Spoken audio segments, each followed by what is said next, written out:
I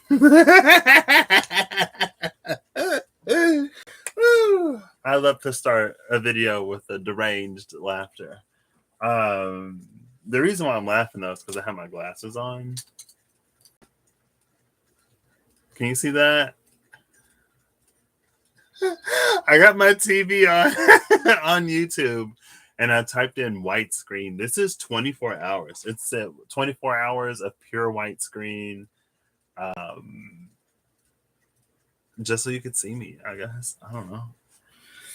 And then I was like, oh, you could see it in my glasses, so I'll take my glasses off. And that's why I was laughing. So anyway, this past few days, specifically yesterday and today, I was talking to my journey buddy. I love my journey buddy so much. I hope a journey buddy for everybody. Especially the folks who would want one. I guess some people wouldn't want a journey buddy, and I guess if you don't want one, hey Eve, how you doing? If you don't want a journey buddy, then I don't hope a journey buddy for you, honestly. But having a journey buddy is, I don't know, it's real cool, and having other people too is also cool. But anyway, so I was talking to my journey buddy, and some of the stuff, especially for, I don't know, I just had so many like revelations, realizations. You never had one? I guess I only have one. But also, like, I've also had people that came into my life for specific moments of my journey, like in specific times of my journey, that have been just as impactful. It's nice to have a person that I started my journey with, that I'm still on my journey with.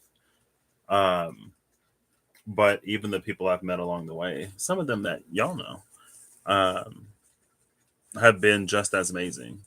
So have been just as instrumental, have been who have given me things, or who have worked through things with me that have been just as mind-blowing or amazing or groundbreaking. Hey Sandra, how you doing? I had to think for half a second. It's not Sandra, it's Sandra. Oh gosh, I literally was just like, oh, I don't want to knock this over. And then I knocked it over. So I just kind of want to pull cards today. We'll see. I wanted to go to, what I was curious about was what's on the other side of the fence. Also, I was watching your Taurus video when I was at work. I was listening to it as I was doing some data stuff. Because I'm doing data stuff right now, and I guess I like having work that I can do upstairs, sitting down in an air-conditioned room. But at the same time, I'm like frustrated. I'm like, oh, why do I have to do this? But anyway, I was listening to your Taurus video for the spirit ghosts. Did anybody have a ghost? I only watch Taurus and Pisces because I'm like that. But I think both Taurus and Pisces had like spirit guides that came through. But anyway, like it was so funny when Eve was like you're not a child or something. And she was like, well, you kind of can be or something. I was like, yeah.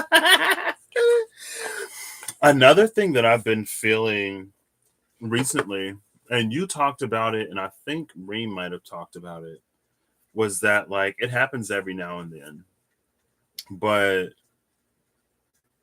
lately it's been this like really, I feel like intense isn't the right word, a really profound or a really, I would call it pronounced or like heart sensation feeling.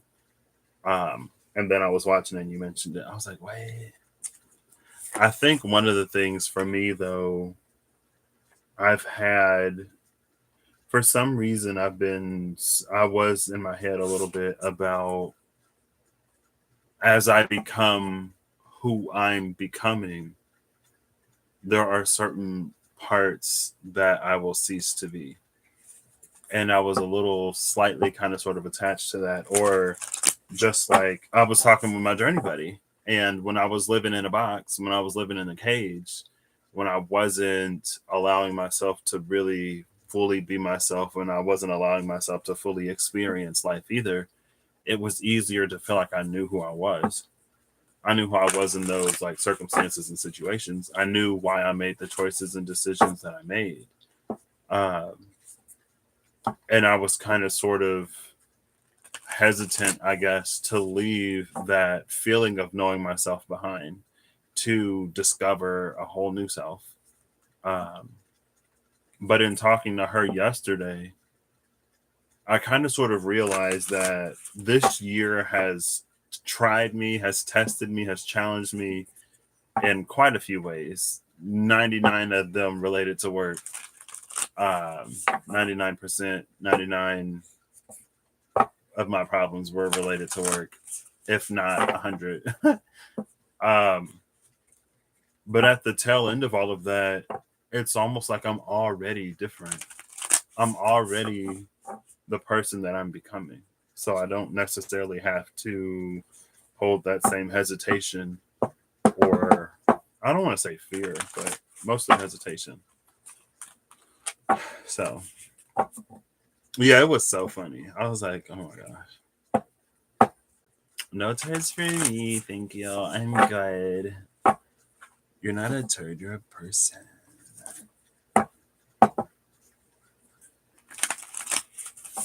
Okay, sometimes there's a grieving process when we let old parts of us go. And I didn't know if it was the grieving part. I just feel like, because I guess that is something that I've kind of sort of prided myself on. Maybe prided myself is not the most accurate. It's one of the things that I enjoyed, I guess, about me was feeling like I knew me. I'm a first house Taurus moon. So me knowing me is kind of important to me, because how else am I supposed to be like, no? How else am I supposed to be like justifiably stubborn? You know what I mean? I can't be stubborn in a way that I can't justify to myself.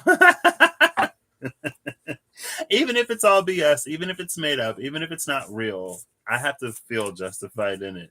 And it's like, well, how can I do that if I don't know me? Um, but the conversation, it was so beautiful. She asked me today. She was like, "Hey, I have a few questions about astrology. Can I call you?" She sent me a text. I was like, sure, I'll try to help." And so we were going through mostly Jupiter transits. Also, yesterday we talked about, or she brought up Mercury being retrograde in Gemini. And I was like, ooh, Mercury retrograde in Gemini is perfect for the heady energy or the heady space that I've been in lately. Really sort of thinking about, and like other transits, but starting to think about like what I'm passionate about, what I want to do for a living, and stuff like that. Because Mercury is going to retrograde back into Taurus, and Uranus is in Taurus. The North Node is in Taurus, um, and for me, it was just some context that I really liked. The Rainbow Gatherer, or the Gatherer of the Rainbow. See, 24 hours of pure white screen helps. Look at that. I got this huge TV here. Why not use it? What does that mean? What deck am I going to use with this? The Coyote is at the bottom of the deck. So the Coyote, the Gatherer, and the Rainbow. This feels very Corey to me. I've seen parts of some of his videos lately. And I think one of them recently, if not the last one, the one before that. Was he live earlier today? I don't know. One of the videos that he posted recently, he was talking about the parts of ourselves that we sort of like repress and that we don't really express or experience, that we villainize. And so the gather and the rainbow, it feels like bringing those back into the fold, like bringing, like recognizing that those are pieces and parts of us. And when we bring it back to the equation, it's almost like, um, it's almost like a partial muting. And I want to use colors, but I don't know color theory. I am not proficient in color theory. But it's like if you have this color next to this color, and as the light is hitting it and when it's bouncing back to the eye, some of those frequencies sort of like mute each other out. And so, like, by itself, it might be very striking. Like, if we're talking about addition cooking, like, if you have one particular spice, it may be super, like, bitter. But if you put a little bit of sugar in it, or if you put something else in it, it'll add a flavor to a dish that complements the flavors that you want to express in the dish. And it'll also kind of sort of mute the ones that you don't. But it won't mute it in a way of suppression like how we do now. It'll mute it in a way of like, it's like it'll cover for its weakness, like how we can cover each other's weaknesses, or how we can amplify each other's strengths, like in that sort of way.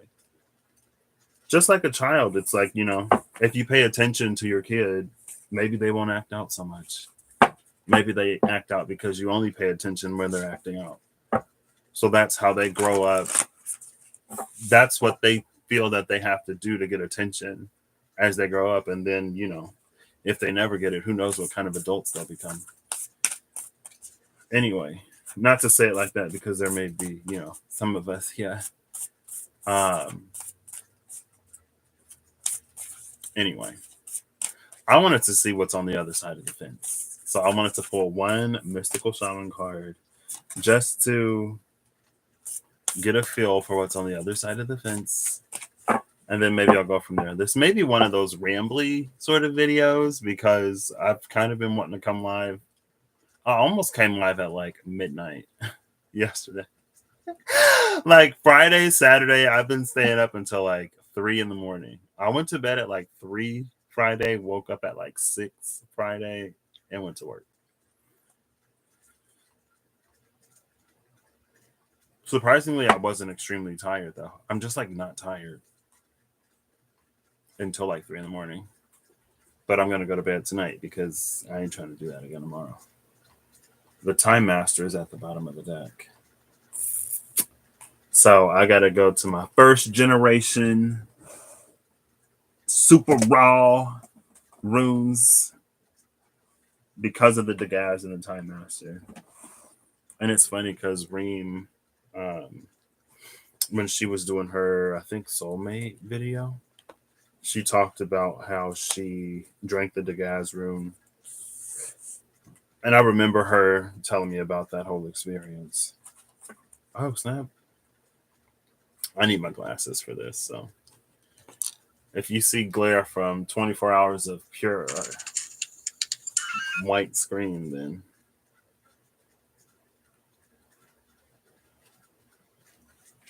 it is what it is. It's a pear tree. Cosmic Surge. This is interesting because I've been playing a lot of Slay the Spire lately. I've been playing a lot of Slay the Spire lately.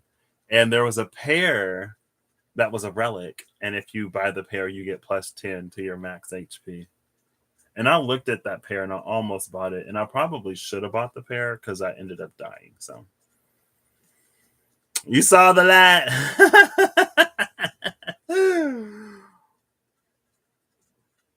And then Tier.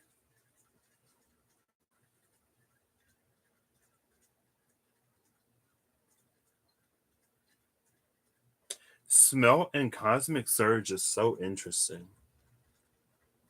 I haven't seen WandaVision, but that makes me think of when Monica Rambeau leaves the Hex for the first time, and she's like going through, and like we see all these different versions of her or whatever. I saw that clip. It makes me think of that. It's very like it feels like in the creation of solar systems, I'm assuming it's like if you have astral debris moving through a certain space, and there are like these collisions between different meteors, meteorites, asteroids, planets, and it's like something comes in and knocks a chunk off of the planet. And over time, everything is like sort of smooth and rounded out, and some of that debris becomes a moon or whatever. Some of it might float even further out and become a Pluto. Um, but it's like it's also like a cosmic radiation, because it's like there are photons. Light is both a particle and a wave or whatever. I guess we get real Sagittarian. Um, but it's like there are these things that come in and they collide and like bounce off. But it feels like in that it's actually like rounding out or smoothing out or carving something to be smelted by the cosmic winds and the celestial bodies. Maybe somebody feels like they're getting beat up by the transits right now. Sorry. And it's like, woo. It's like, but it's like when you forge something and you're banging it with the hammer, right? You can only do it when it's hot. If you're banging it with the hammer and it's not red hot, it probably isn't. I guess it depends on what the material is, what you're working with. But when it's red hot, it's malleable. So it's like the cosmic surge is only one part of it. The smelting is only one part of it, but we have to be malleable enough in all of that to be shaped and formed. Otherwise, we'll just be battered and bruised.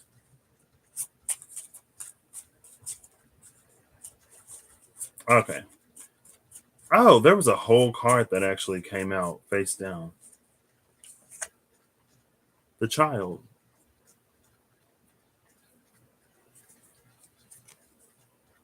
The child on the other side of the gate is interesting. On the other side of the fence is interesting. But with the time master here and with the wild woman under the time master, and I know in Rings Mandala she talked about time. It just feels like the child isn't always a child. Like, I don't know if these two are the same person, and the time master can either see both of these as the same, or if the time master like turns the child into the woman and then the woman into the child, or if the wild woman and the child sort of do all of that by themselves, and then the time master is just like their ability to become both this childlike but also very mature.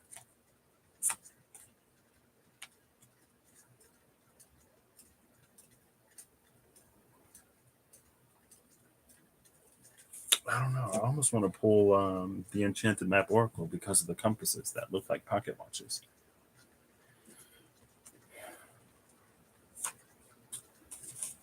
I don't know what decks I'm going to use. Oh, here's one that's sticking up. Oak, Ak, support. The bottom of the deck is Raid or Rad in reverse.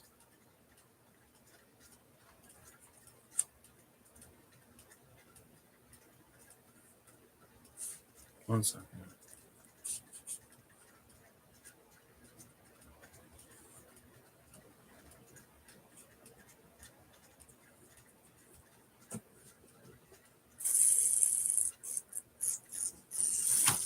Uno momento, por favor. I want to draw these together, but I don't know where. Excuse me.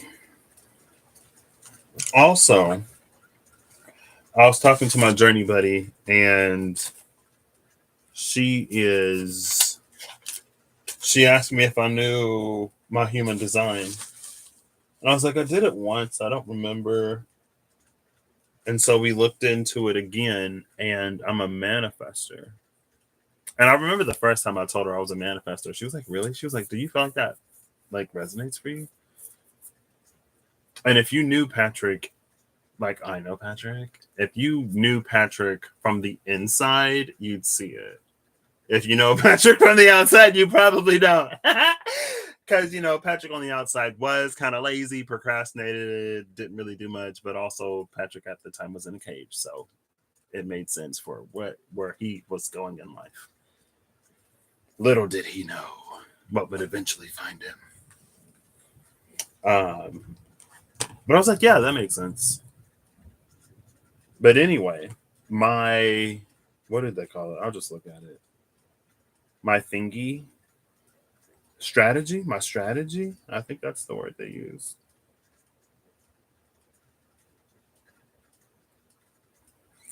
Right? Yep, my strategy is to initiate and inform. And I was like, oof. I was like, oof, what? Yawn.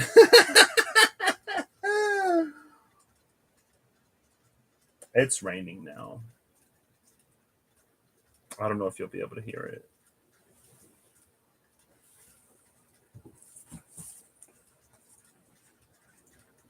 I guess I should have used this will work.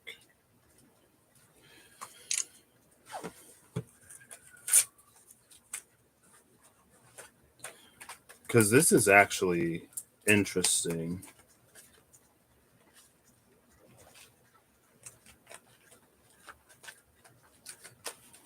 If I can get this back in here.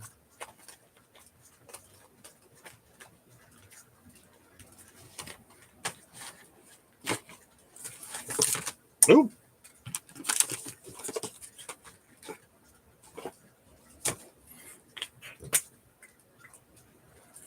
Okay. Ooh. So it's like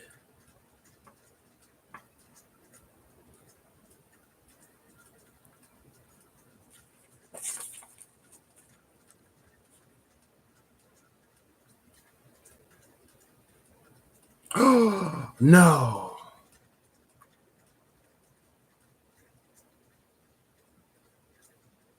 Well, I guess technically it's this way.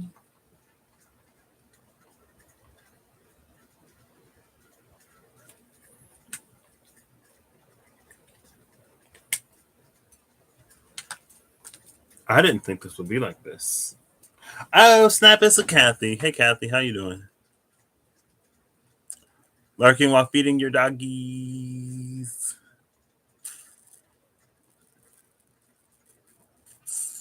Aw. I went on a walk with Chino today. He was not ready.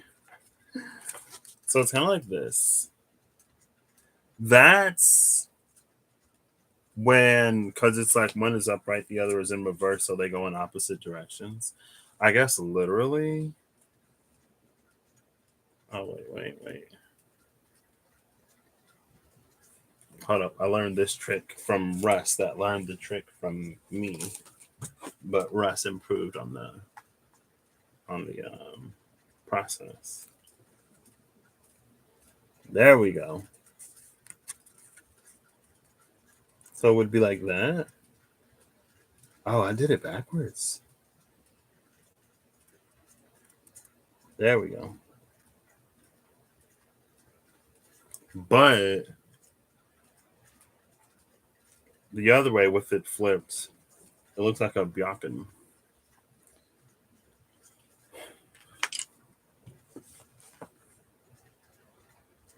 I explore. I think this is my lunar eclipse. I think this is my lunar eclipse rune. For me, Kanij, I don't know how to pronounce them, and I don't want to say Kanige. Kanig is the solar eclipse one. This one is the lunar for me. So it's interesting that it's, I guess, blood red, and that also it's behind the journey in reverse.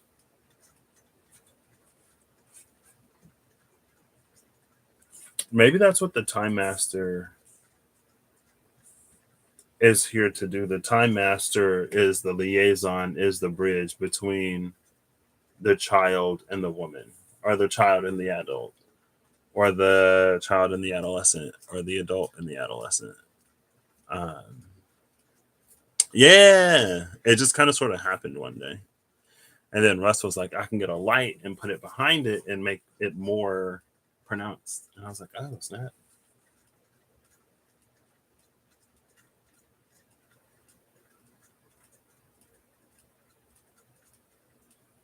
What's interesting about this is I feel like the reason why Raid is in reverse here, it's very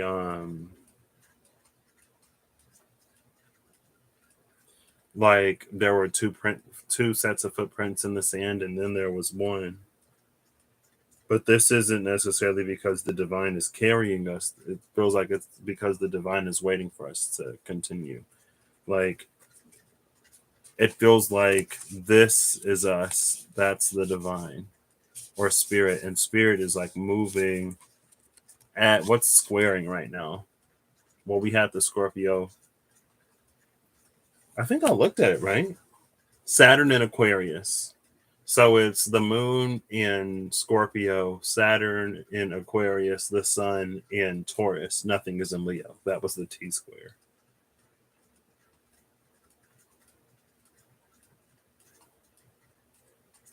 Um, but it's almost reading as like a pivot or a change in direction. And it makes me think of Hannibal, Missouri, when I almost died on a field trip because everybody um, turned a corner and I didn't see them and almost walked just right off of a cliff face in the middle of this cave. But I stopped at the last moment. I stopped at the last moment because I heard in my peripheral auditory hearing the voice of the tour guide, cave guide, spelunking master. Um, and that's why I stopped and I was like, oh, they turned the corner. And then I looked down and I was like, oh.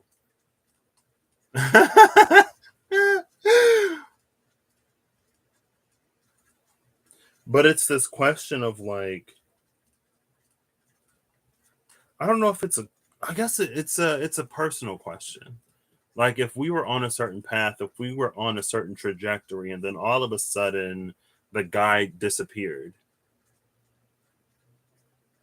or the person, our line of communication is cut, or the introduction of static, or it's not as clear as it was before.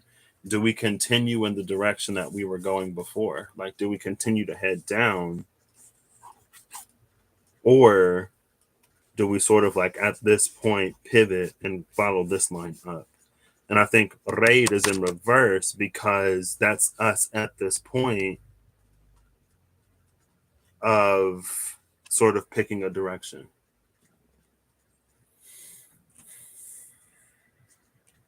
And so I think the Time Master and the Wild Woman actually gives the child a chance to be.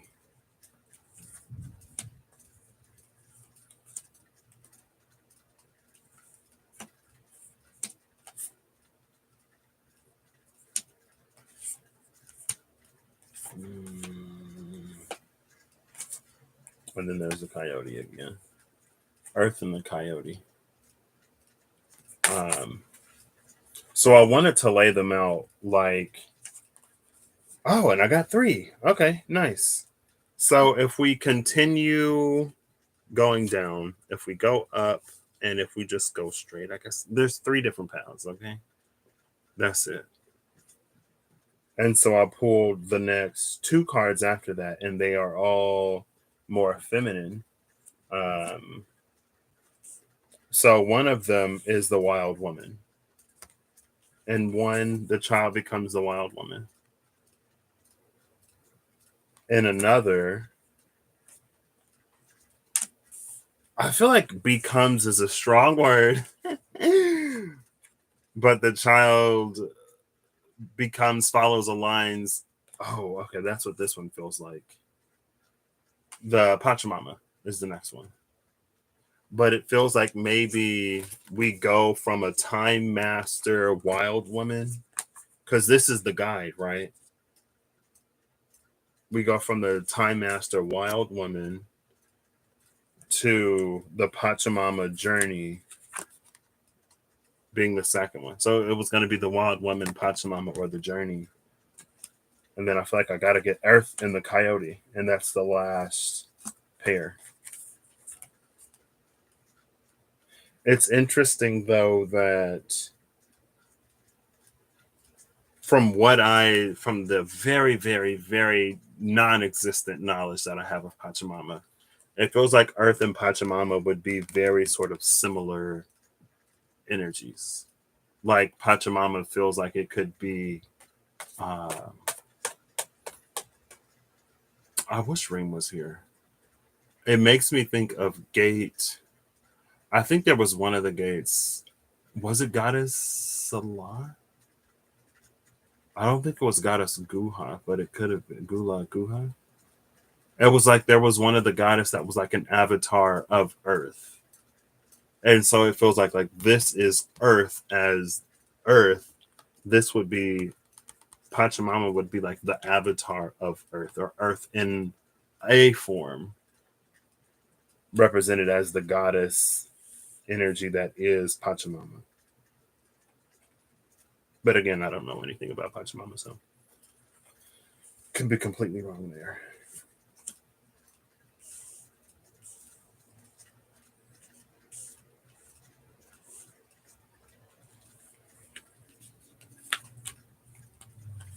I almost want to pull cards for each one of these.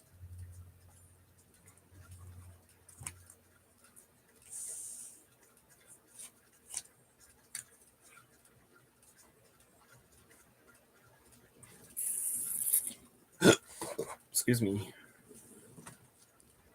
You wanted to animate the runes into each other, but you realize you don't know how.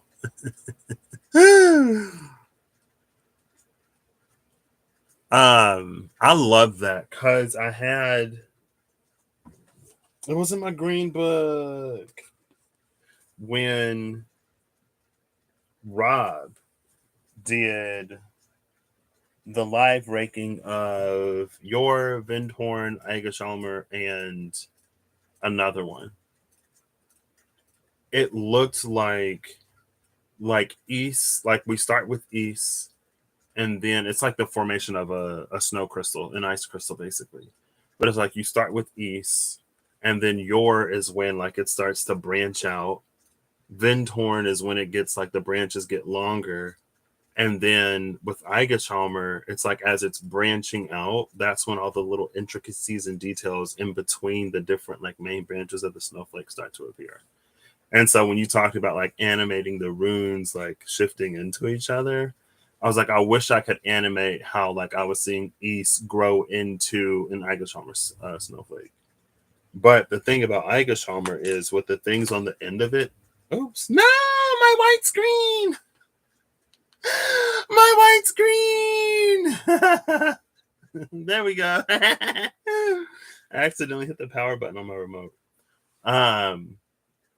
With Aigashalmer, the rounded things on the end of it keep it from expanding outward. And so Aigashalmer becomes like a pause. And I know one of the things that came up was how too much protection can kind of sort of lead to stagnation sometimes.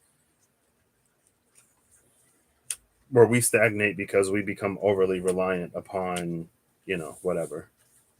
And maybe it is that, or was that over reliance that led to with Ak. It's like the other line just kind of sort of went away. So,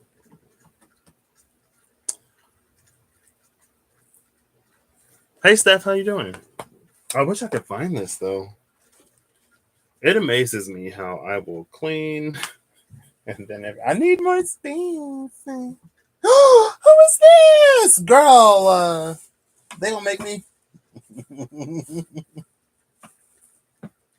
I thought I put all the Tea Leaf Fortune cards away, but I keep finding them. And I looked after I found the last two. I looked. This was not on the floor. Tea Leaf Fortune cards is like, I don't belong in the box. I don't belong in the box. Pull me out of the box. You see. Broken Bridge is at the bottom. All right, I just picked it up. Unsuccessful outcome to a problem. Oof.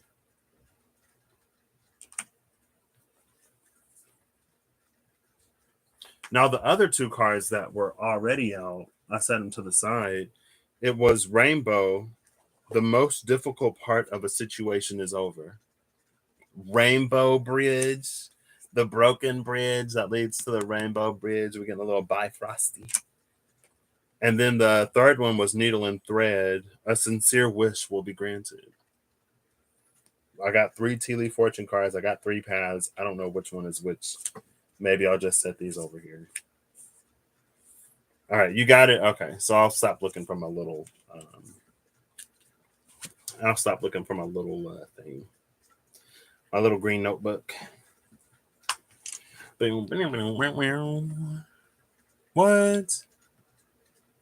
Oh no!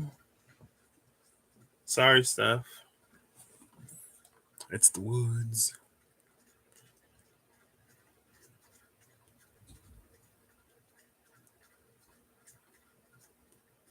You just called your friend's husband a coyote.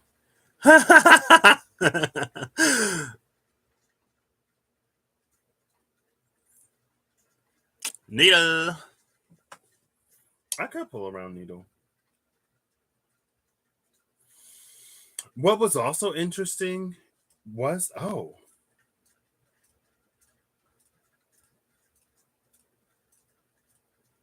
another interesting thing. So there are a few interesting things here.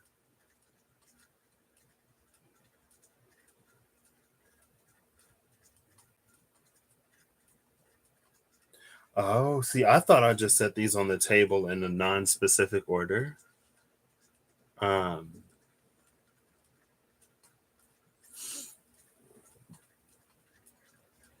What's interesting is the Time Master and the Wild Woman are both. Well, the first interesting thing is I have the guides to the left and us on the right.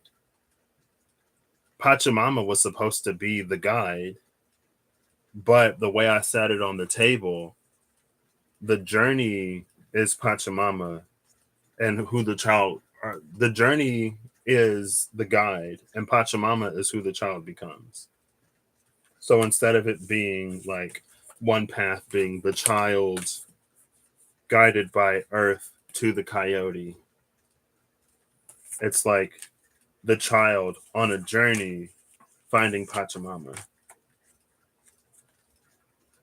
But one of the interesting things between the pairs as they are on the table is the Time Master and the Wild Woman are both looking in the same direction.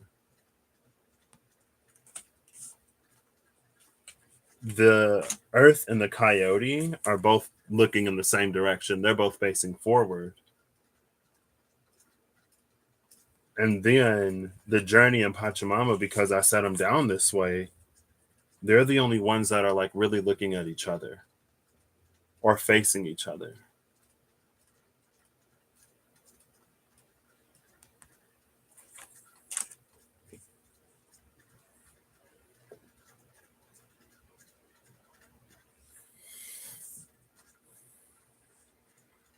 The only thing I don't necessarily, the only thing that I'm like a little about is, well, it's warm, it's hot.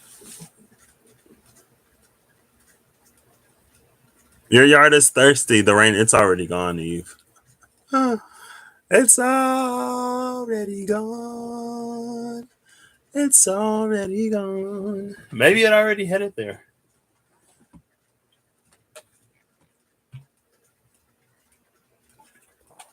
So I set down the needle and thread next to the Time Master and the Wild Woman. And what I like about this is the needle goes into the thread. Oop, right? Like needle and thread is a pair, and they're both looking in the same direction. This one feels like, I guess everyone for themselves can associate which would sort of resonate for which. But it feels like the Time Master and the Wild Woman being the needle and the thread is like if we continue on the trajectory on the path that we were on before things went quiet. Now, with the journey in Pachamama, if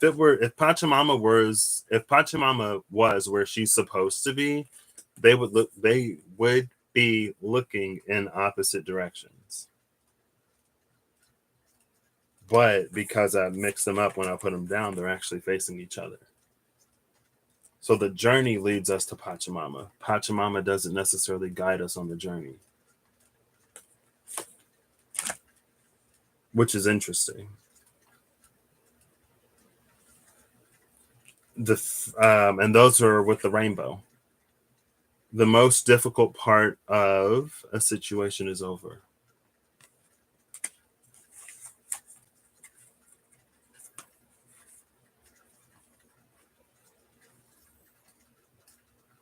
It's also interesting because Rainbow came out.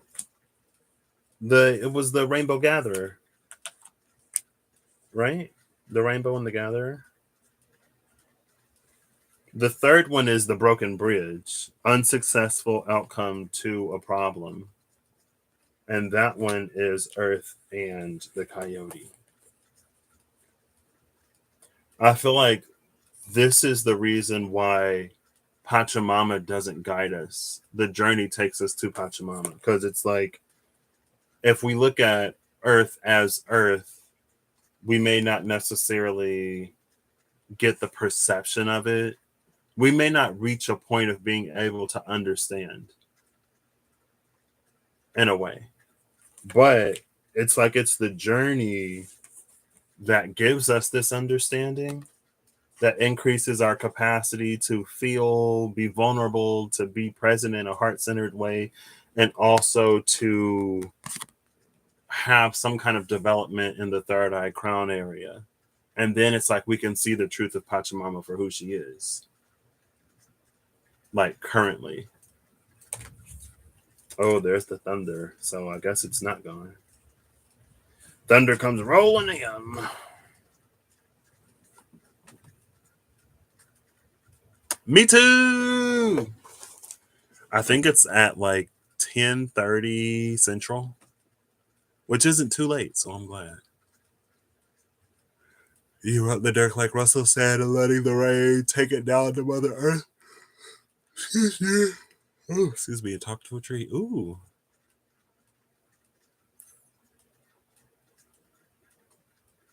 I hope the clouds clear out here because did you hear the thunder really?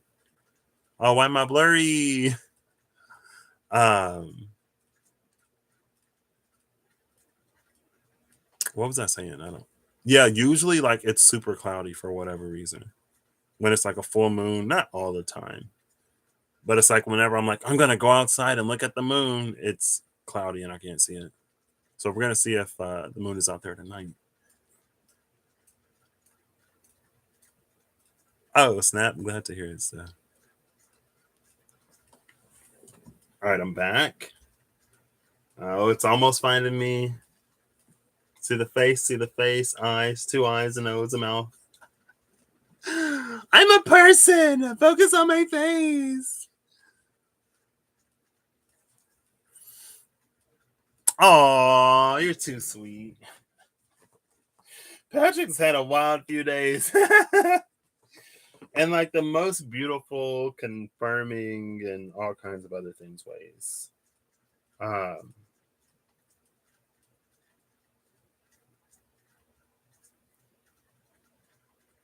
you know what's interesting about this is though? It's the Byzantine. Did I say Byzantine? I did not say the Byzantine Empire. I did say Bifrost. I said things are getting kind of Bifrosty. Because of the Rainbow Bridge Bifrost energy on this path where the journey takes you to Pachamama,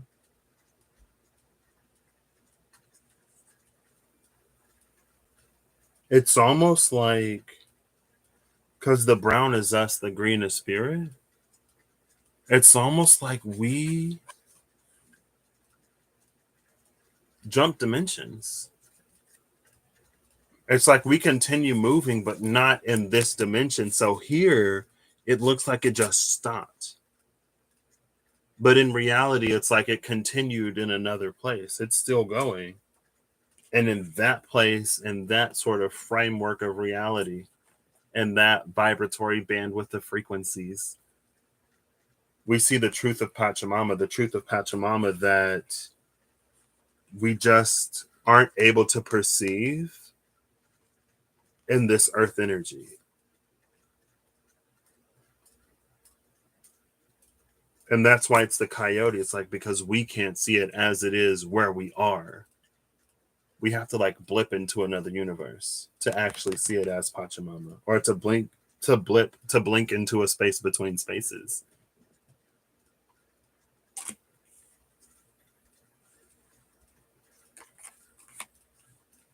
I love how I've been just like using this deck. Like, it doesn't intimidate me. Maybe I should go for the Dreams of Gaia too, because since I'm being all courageous or brave or whatever. Oh, excuse me. Come on. Also, I've been getting into all of the sugar lately, and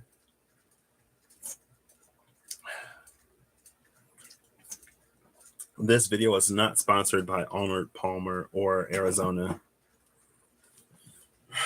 green tea with ginseng. Hey, Holly, how you doing? Ooh, ooh. Okay. Hey. Oh, snap. You connected with Danny a lot? I haven't seen that one yet.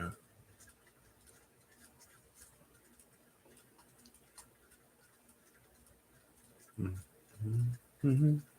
What room is what room? It's Oak. Hey. Welcome home, Holly.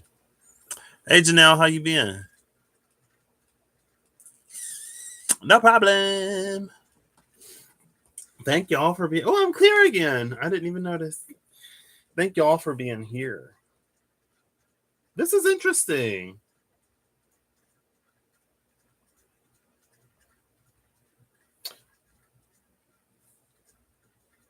I guess another thing that's interesting about this is that in the way that I set these down, this is the middle path. And the thing about the rainbow, the Bifrost Bridge, it's almost like, because the journey, it's like this takes us in the direction of the truth of Pachamama. And Pachamama looks in the direction of us. And so it's like these two things coming together, it's like it establishes the rainbow on both ends. And then it's like you hold your pot of gold here and you hold your pot of gold there, and then the rainbow forms in between them. But both individuals are both in the position in the space that they need to be in, but they're also both sort of extending that invitation for those two to like connect and link and meet up and stuff like that.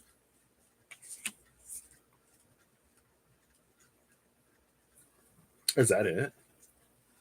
I feel like I want to put more cards on it, but I don't necessarily have to. You know what I mean?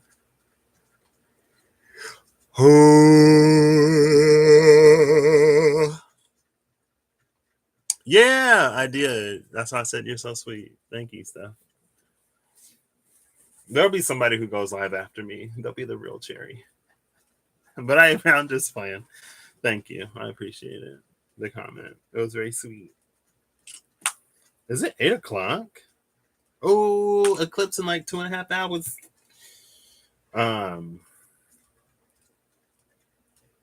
Is this it? I guess so. It's interesting though, because I think the last time I used these cards, the journey came out and then Upper World came out.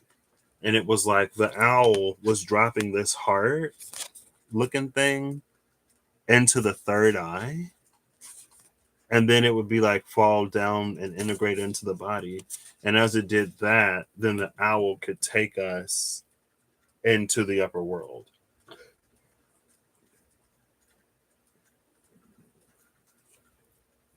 What's interesting is, though, the wild woman has that same heart, but it's almost like her heart is in reverse and the color scheme is flipped. So instead of it being a red heart with blue on the outside of it, it's a blue heart with red in it.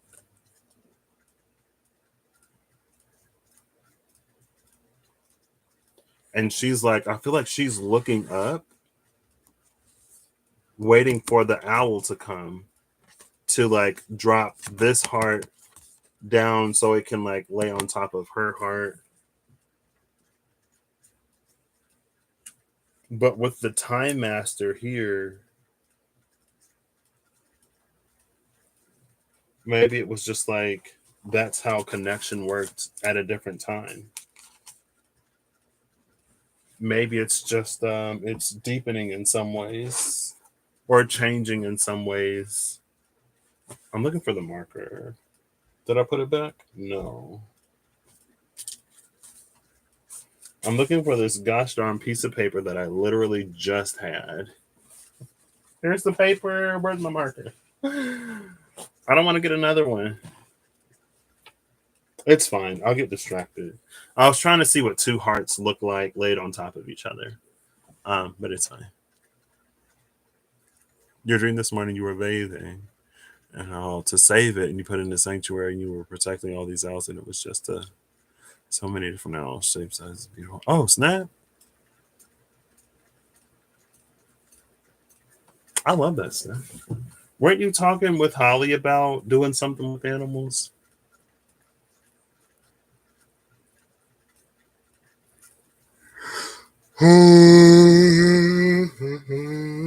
Excuse me. The thing about the Time Master and the Wild Woman is, though, because the needle and thread says a sincere wish will be granted. And there is a sincerity here in this Wild Woman. So maybe these paths aren't necessarily linear.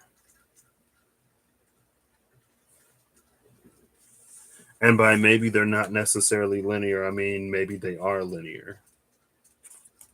So it's like we're in the Time Master Wild Woman phase where we do everything we sort of need to do, and then we almost reach this Three of Wands sort of stage where we're waiting.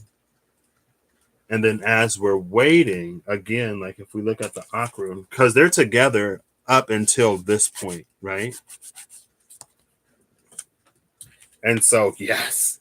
Okay. A sincere wish will be granted. And so as she's done everything, as she matured, because we start with the child, right? It was the child, the Time Master, and the Wild Woman. So the child matures with time. And it's not just time, but in time, the child matures. And then that's when the owl comes in to drop the heart. But it feels like there's something that happens within the Wild Woman between these two points and spaces. But then the owl comes to take her to Pachamama. And the Time Master and Pachamama are outside of this, both looking into this dynamic.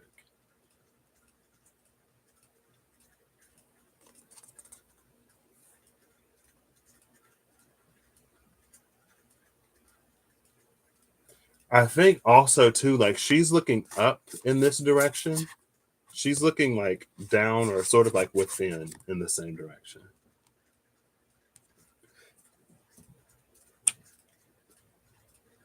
And then we find, and that's the rainbow. The most difficult part of the situation is over, but then we come to the broken bridge, and the broken bridge is Earth and the coyote. Now, and one way to read this would be the child is the coyote to Earth. It's like the child is the coyote to Pachamama, and the Pachamama is the coyote to the child. And so this broken bridge, it's like lines of communication that don't exist. And so then this falls under the high priestess, where it's something that sort of remains behind the veil in a way. And I think this perfectly illustrates Ak. So this is the point. Like, here is the time master and the wild woman. This is the journey. Like, this is the wild woman up here. This is the journey at the bottom when she starts to sort of look more within, or whatever that sort of space is between these two. And then here, so this would be time master, the journey, and Earth. In a way, it would be time master, Earth, Pachamama, because Pachamama's up here with the time master, and Earth is sort of like on Earth. It's sort of hard to see it as it is. After this is the coyote point, where it's like, if we just look at it like this, it's like, oh, where did it go? Like, it didn't necessarily go anywhere. It's almost like it led us to the veil and told us to cross it. It's like we go to the edge of the veil. The like Pacha, and that's funny because that's the 6 and the 3 that break the 9, because it's the harmonics and resonance beyond the 9 that pull us to the 9, but we have to break through the 9 to find out what comes numerologically after a 9. 10 is a 1 that takes you back to the beginning. We need something that's not, it's after 9. Anyway. So Pachamama calls us to the edge of the veil where we can begin to see her. And it's like we have to step beyond, or we have to fall into a resonance with it so we can see Pachamama for all of who she is and not just the face. But it feels like, I don't know if this is a hesitation with us. I don't know why, but it's like it turns back into the earth, and then we have the coyote.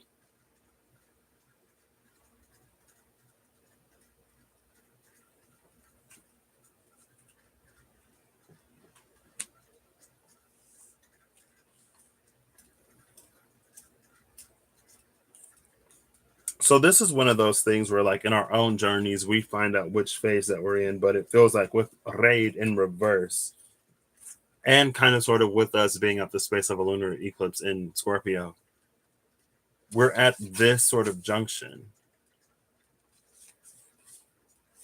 But it's like, if we choose to continue to follow, we would be going into another space. It's like we will be stepping out of this reality. It's easiest to say 3D, 5D. Like, this is the 3D decline, that's the 5D ascension. We just like sort of step into another space. I'm not saying it is. It's just, it's a commonly used lingo and phraseology that most accurately, I feel like, sort of gets at what I'm trying to communicate. Oh my gosh, it is so warm. This pure white light is cooking me, because my my dark chocolate skin is just absorbing all of this heat, and I'm like, oh my gosh, it's a lot, but it's fine. Ooh, you're making dinner. I need to eat. I had dinner at like noon. I was like, it's kind of early to be eating, but here we are. All your fine stuff. Vision Quest giveaway and Sweat Lodge. Well, I feel like I'm sweating right now. And the Vision Quest actually came out recently.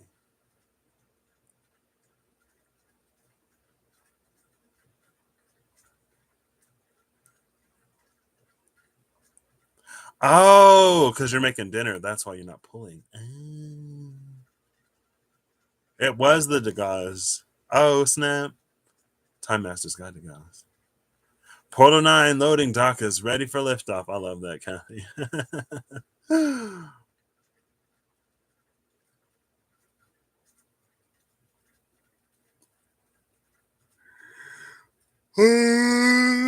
It's not pizza. So if my guess isn't pizza, I guess you can make a pizza.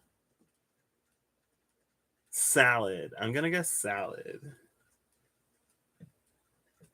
With a nice, like, tomato sauce, a little cheese.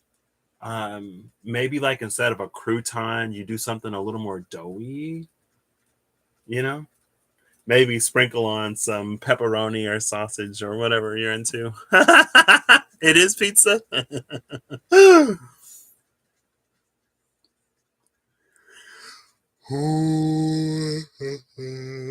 Excuse me.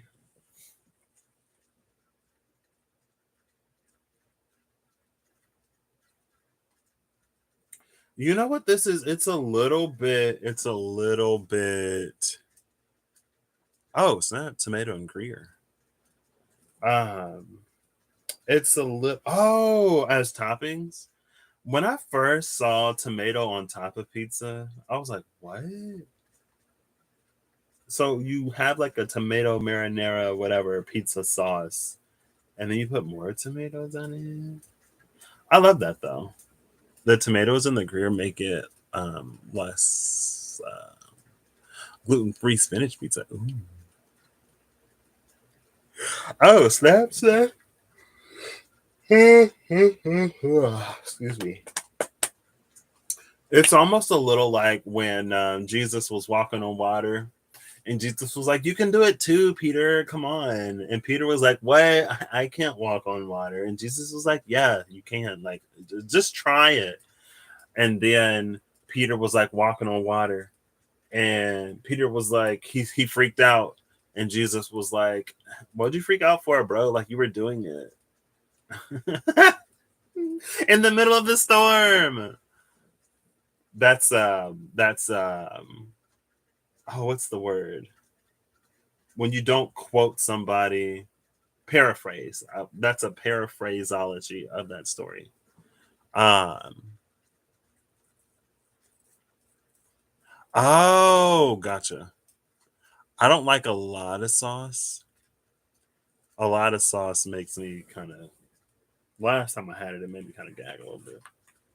But it's like we were seeing Pachamama, but then something happened, and then we see the earth as the coyote instead. And it's like you were almost like you were doing it. You were doing it. So what is this? What happens between the rainbow and the broken bridge? Because I would say that the rainbow fixes the broken bridge. We take a different path to get there. But again, with the rainbow being that bright bifrostian energy, it connects different like dimensions, different realms. It bridges realms. And so it's like maybe there's no physical, more traditional, standard, or easy way to bridge this gap, but this trans-dimensional, interdimensional, inter-realm travel technology exists.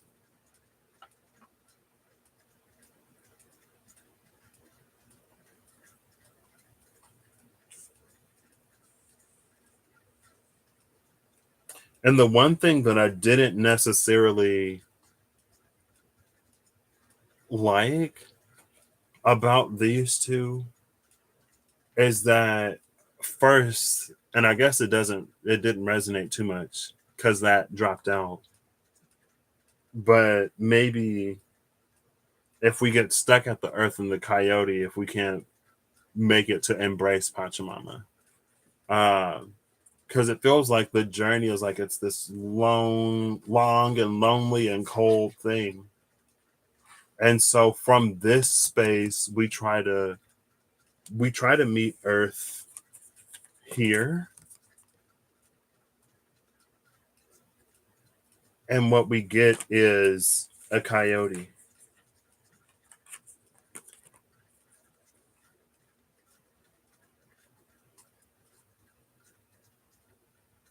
Like that's us trying to meet Pachamama with like a 5 of Pentacles energy or a 5 of Cups energy. And so it's almost like, and it makes me think of Rob months ago when he was talking about, and maybe even more recently, like when we connect to spiritual beings or when we connect to energies or something, it's like from this space we pull on a distorted version of Pachamama, and so it comes out as this like dusky earth instead of it being like Pachamama in her full radiance. And that's why this leads to the coyote. It's almost like it's another energy that can wear, it's an energy that can attempt to like look like Pachamama. And that's where we come into the shapeshifteriness of the coyote. But it's like there's something about this energy that just isn't Pachamama.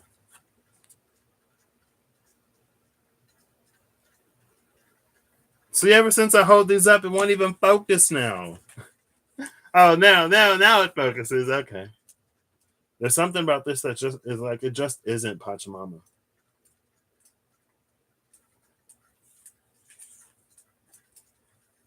And I think that's one of the, not dangers,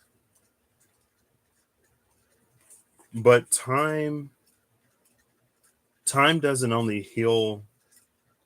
It's like time can heal wounds, but time also allows for infestation to spread.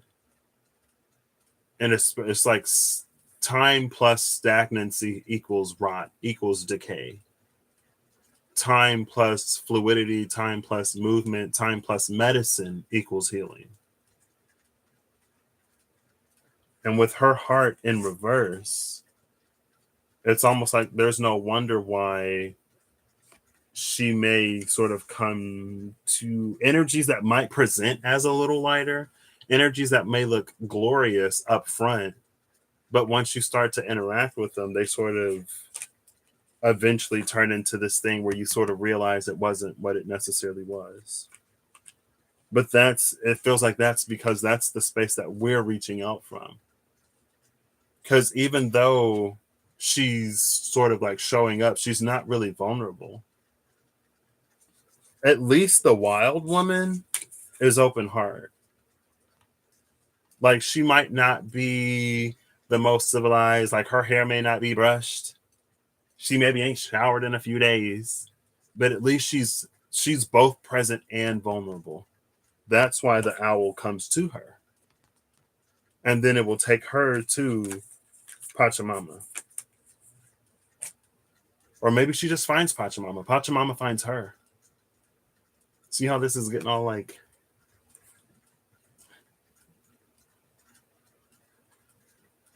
But for the one who stops and waits but isn't ready to receive, who isn't open, it's like her own filters and perceptions and lenses. It's like she has like filter on filter on filter on filter on filter to the point where she's got kaleidoscope eyes. And so this more desaturated thing can look like this because of all of the sort of filters that she puts up, like rose tinted glasses, basically. And this is where I feel like Rob would be like, intentional, responsible spiriting. Take off the kaleidoscopes because your kaleidoscopes can make this look like this. Potentially.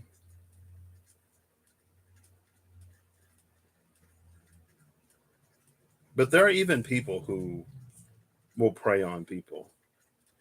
People who will see people in a position of vulnerability, who want answers, who are looking for healing. And unfortunately, not every person has intentions that align with our good and our betterment. But that lies on discernment. That's also too a part of paths and journeys and all kinds of stuff. So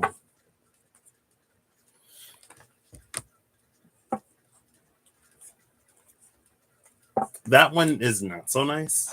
What was more nice is like, oh yeah, you find Pachamama and she's not a coyote. Like that Pachamama is like actual Pachamama. Now, depending on the Pachamama be like, she might be like, you were like dealing with coyotes. It's not that I'm not here. It's not that I'm not present. It's not that I'm super elusive. You were just like, and it's I think it's a 9. It might be the 9 of clubs or the 9 of spades in the diceology. It's an inn that welcomes weary travelers, a hot tub that soaks away all of one's worries, a subtle and sly grin. It's when we reach that point on our journey where we're exhausted, we're tired, we want a reprieve, like we just want to be there. And so we find a space along the way that is comfortable. It's really nice, and we don't have to move anymore. There's a part of us that knows it's not the destination. There's a part of us that knows that we need to leave, but our weariness will keep us there longer than we need be. And sometimes we just sort of stay there until we're ready to get up and move again. And then when we're ready to get up and move again, that's when, like with that journey, the owl coming in, it'll give us a certain sight. I watched Doctor Strange Multiverse of Madness, and I don't know anything about Marvel, but I love the concept of parallel universes, realities, and stuff like that. So I went to go see it. And since I don't know anything about Marvel, I've been watching people on YouTube talk about it. And I saw a video earlier today where Doctor Strange, spoiler, and I guess I can't talk about it fully, but there's this thing about like being able to see and perceive that which we would ordinarily not be able to. And so I guess this is just interesting that it comes out that way. Anyway. Your Aries moon wants to punch people. Wait, what?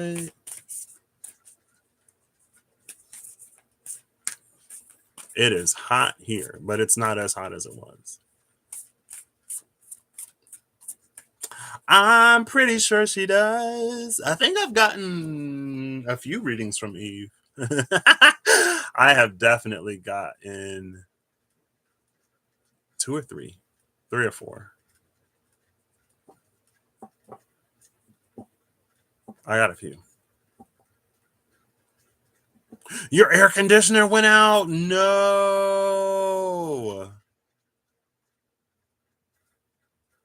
Oh, snap. Well, I'm glad you're not upset. I'm glad you're becoming more insouciant. I think that was the word. Oh, snap.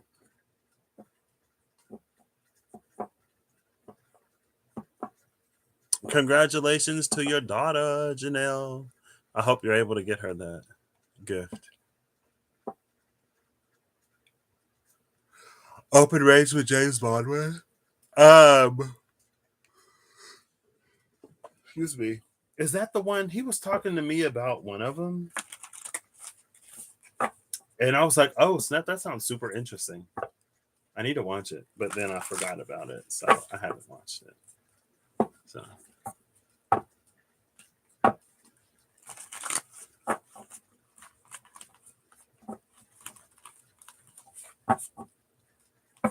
Josh Brolin. I don't know who that is either.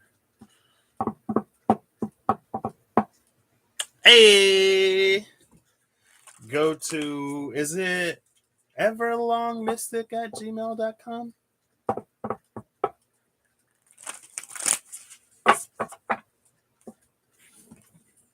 It's Trippy AF. Yeah, so that's probably the one. Because he was talking about something with timelines, or the shovel, the hoe, the garden tool, the scythe of Kronos, or Cronus, one of the titans, the titan of agriculture and stuff like that. I'm pretty sure it was the scythe. Yeah. Okay. I need to watch that too. Yeah. Okay. All right. I was like, oh, that sounds super interesting. Okay.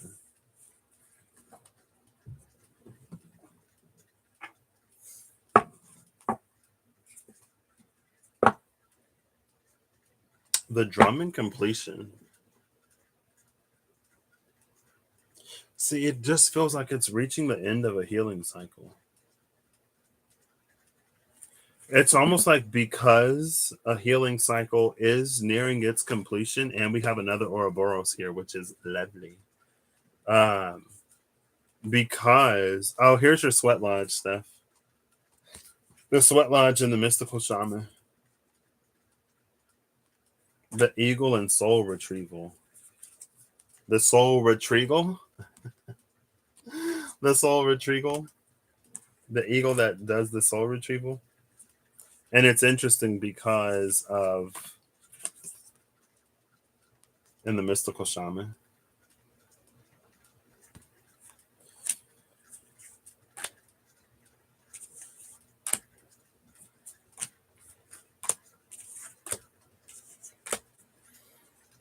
So it feels like there's some kind of healing cycle that's been completed. And so the drum, or at least we're concluding drum medicine.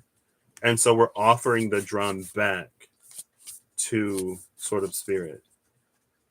It's like, I'm done taking like drum 3 times a day for 10 days, and then you'll be right as rain. Me with my antibiotic. Now I can eat sweets. Anyway. Also check the Ouroboros, and also look at that heart in the middle of the Ouroboros. Now, Reem had a Pisces reading that she referenced in her last mandala about the cup at the bottom of the sea. And it was the sea serpent in the wild unknown animal spirits. It was the serpent around, and the little blue dot in the middle, and that dot was the cup under the sea. Well, now here we have another Ouroboros with the heart in the middle, the cup at the bottom of the sea. And this heart, I think this is that united heart that Russ has been sort of getting to. I haven't seen many videos, especially in their totality and entirety lately. But it was like how the wild woman was there with her upside down heart, waiting for, or in position to receive, the right side up heart from the owl. It's like when those two hearts merge and combine, we reach the completion of this sort of cycle, of this phase of this medicine. And then we have this united heart sort of within us, which is cute. Then we get to emerge out of the Sweat Lodge, which is glorious. But I haven't seen like any of those in their entirety to know. I think I started the Divine Androgen one, and I caught a bit of his live earlier today. But then I got on the phone with my journey buddy, and I was talking to her for a minute. Scottish accents. The drum was your 9 and Russ's Tesla trap. If the drum was your 9 and Russ's Tesla trap, and it came out with completion, and this is resonating for you, Twitty, you're probably definitely well on your way to after the 9. So love that. 6:33. I saw 6:33 earlier today. Hung your hammock out there in the trees. Okay.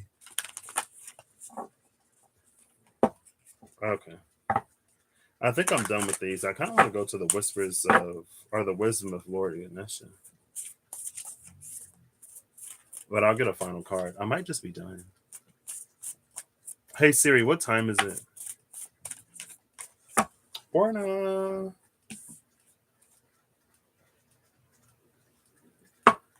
So the card that came out is the Indian Cross. The Indian Cross is interesting because it feels like that heart that we saw in completion is a piece to this puzzle. It's like if you put the heart here, this will start to spin, and then these will start to spin, and it'll like open up to some brand new space. And beyond that space is where we find Pachamama in all of her glory, rather than that dusky coyote ridden infested earth. And like coyote medicine I can get down with. Earth ain't that bad, but just in the context of like earth and the coyote and the Pachamama that sort of awaits, it's how it's playing out in this particular instance. It is in no way symbolic of what those energies can represent 100% of the time. Okay, just to clarify, just to put that out there. But it's like when the heart is here, it opens up this Indian cross, and we step into the, well, I don't know why I keep wanting to say Byzantine, the Bifrost.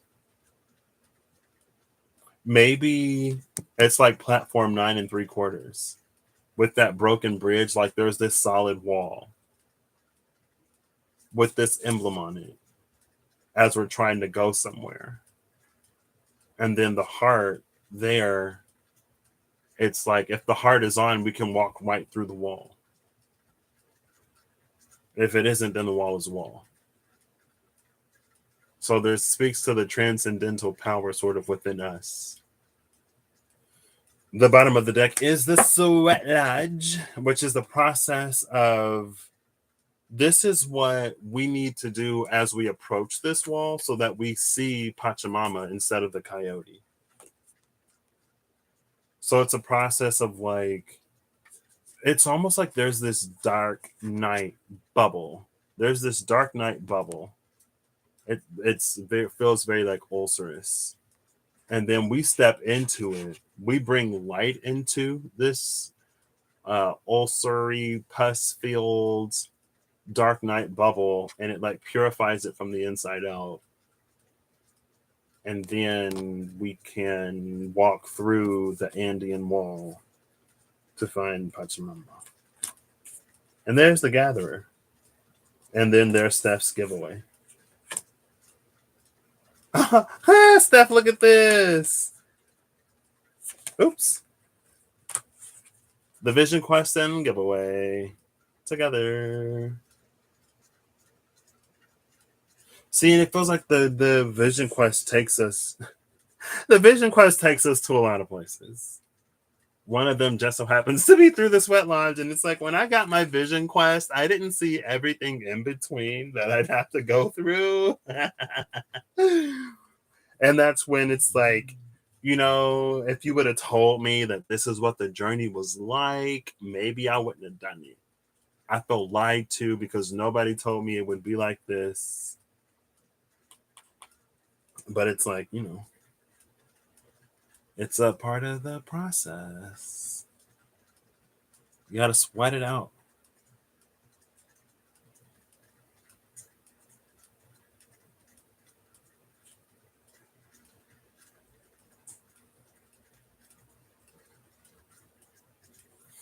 And this whole time, I guess I'll just pull it.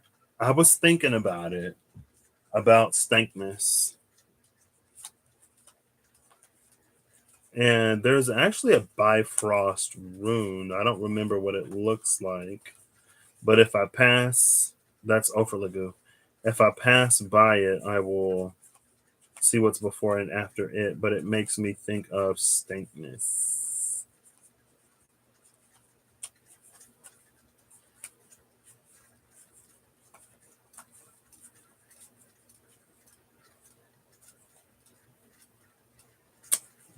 12. It make me think of stankness. Stankness. You make me think of stankness. Here it is. So I was like, it's not Offerlagoo, but why does it remind me of Offerlagoo?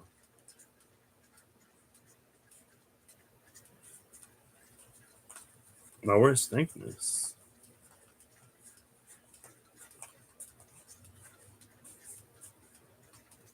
Here's stankness. Stankness is with that. Oh my gosh. So on one side of stankness is ash. On the other side of stankness is towardness.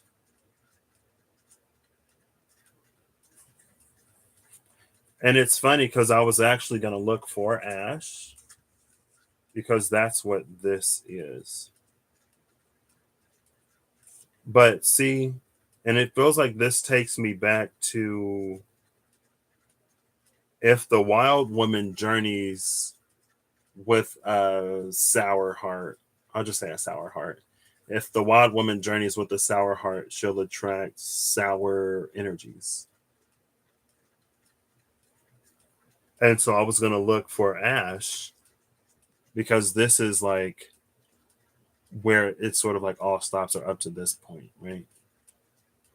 Now, what's interesting is on the other side of stankness is towardness.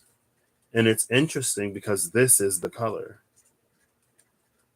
the browns and the greens from Ak. So it's like it takes us beyond the ash. And a lot of ash trees are standing dead. They're dead. I remember a year ago almost when I went to Michigan with my buddies. The first night we spent at a campground. I thought they were kidding. You should have seen me. You should have seen my face. You should have heard my laugh. I was like, "Are you serious? Are you're kidding? You are literally joking right now? If this is the first place that you booked, a campground, really?" Anyway, when I was at the campground, that's when I learned that a lot of ash trees are standing dead. So if you cut down an ash tree, you can burn it immediately because it's dead. There's no moisture, there's no life in it. A lot of wood, it's like you have to dry it because if it's too wet, it won't burn. But ash is like it's standing dead. So you can just you chop it right down, throw it right into the fire, and boom. Like you don't even have to wait. And it's I think the emerald ash borer. And it's emerald, which is green, which is the heart chakra, which is interesting. That is like wiping out ash trees. I think Russ said there are some ash trees somewhere, but hey Russ, how you doing? Wassail. I was like, I was just like, I was borderline. I had a borderline mental collapse. Just like I was like, I'm a city boy. I'm not a big city boy. I'm like a small town guy. I live in a small town. But small town and campgrounds, like, no. I really thought that like Ashton Kutcher was gonna pop out of a closet. Like that was the level of disbelief I was in. Plot twist, I didn't hate it. So I didn't hate it. They had a lot of elephants there too. I was like, okay, Lord Ganesha, you are getting me through this. You are getting me through this. Lord Ganesha is with me. I can overcome this challenge and obstacle. And it's not like we were in a tent. Like there was like an apartment like an apartment above the general store on the campgrounds, and that's where we stayed. So it was very nice, considering, but still. So it's bright orange there already. Yeah, I think it said starting at like 9, no, 10. starting at like 9 or 10 Eastern, that's when the partial, like that's when it'll start. And then from like 11:30 to maybe like 1 in the morning Eastern time, that's when it would be like the full, like the shadow would be there. And then from like 1 to 3, it would still be that orange. So I got to go out and look at it in a second. But I was like, oh, it's not too late. I could catch it. I hope I remember, because a lot of times I forget. A lot of times I'll forget.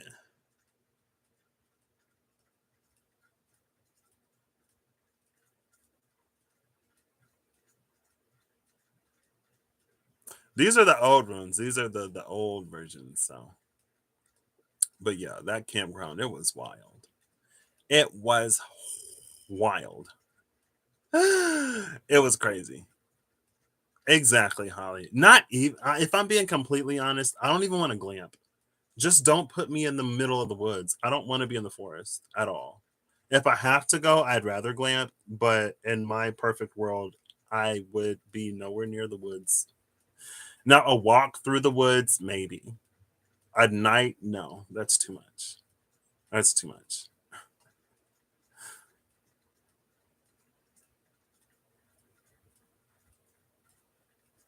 Oh, snap. Red velvet. I could go for some red velvet. I remember when it was I was at school. I was at school and no, I would contort my body to escape the binds and just I wouldn't even contort my body to escape. I just vanish. I would pop out of the forest. I would step through the Bifrost right there and just disappear. That would be my origin story. That's how I found my power to translocate myself. Somebody left me in the middle of the woods. And I said no. And I just next thing I knew, I was in the city.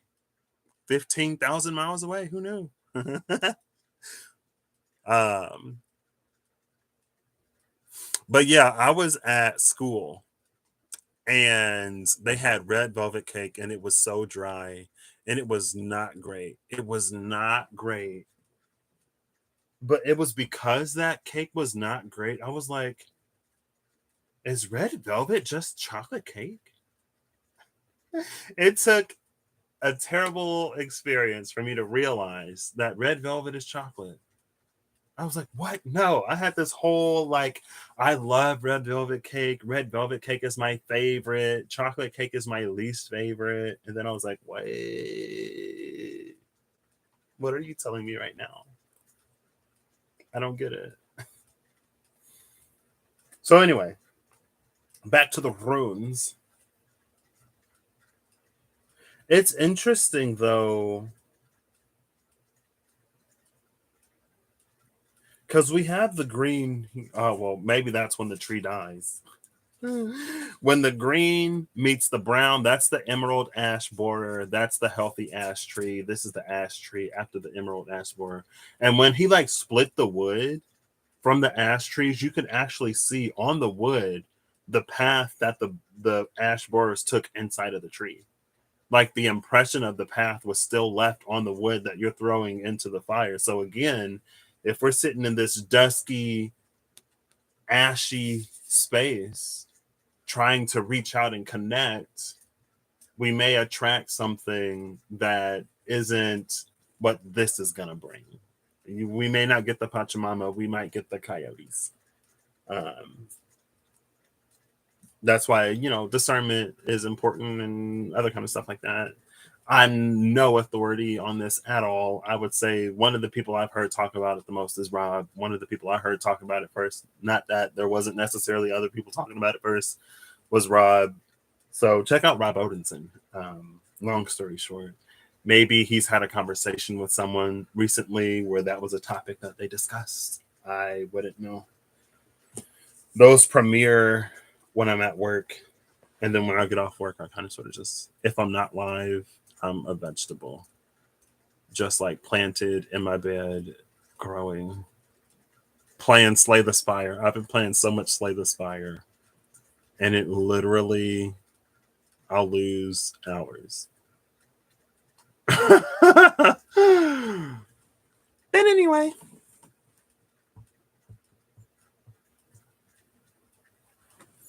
we meet on the bridge. Where's Patrick? Right? Just add food coloring, Holly. I was so disappointed. Peachy full moon with an amber halo.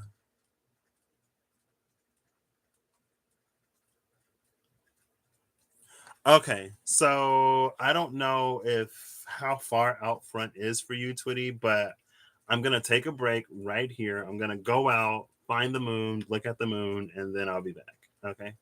So if you want to do it too, you can. If you don't want to, I'll be back in a second. If you want to stick around, you can stick around. If you don't want to stick around, you don't have to. Okay. Be right back.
Okay, I'm back, and I can't see the moon, and it is still raining outside. So I'm hoping that at some point tonight I'll be able to see it.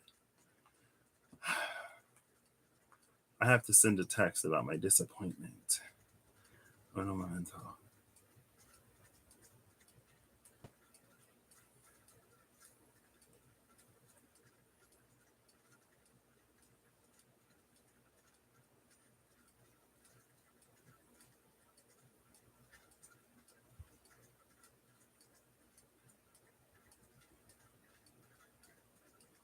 Okay, I'm back. Did you see it, Kathy? I don't even know which direction I should be looking in. Is it like west, east, south, north? I'll go back out later. You'll see the.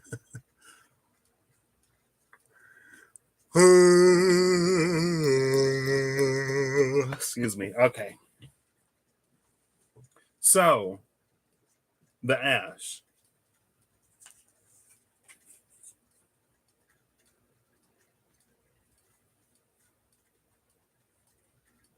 Oh, why is thankness in reverse? I picked up thankness in reverse and now it's pointing to this ash. Oh, both thankness and ash have that purple in it. But that was way close. I think they're different. Oh, that's black. That is not purple. No, that is a purple. So a thankness upright is pointing towards, or it's the future on this side, and the ash tree on the other. Now, before and after tear, we have apple bearer and east tear bifrost. We have apple bearer and east, and they all have this in common. But with apple bear, see that was the green of spirit, and then we have this pink coming in. That could also be the green and pink, like the two different colors associated with the heart space, sort of coming together.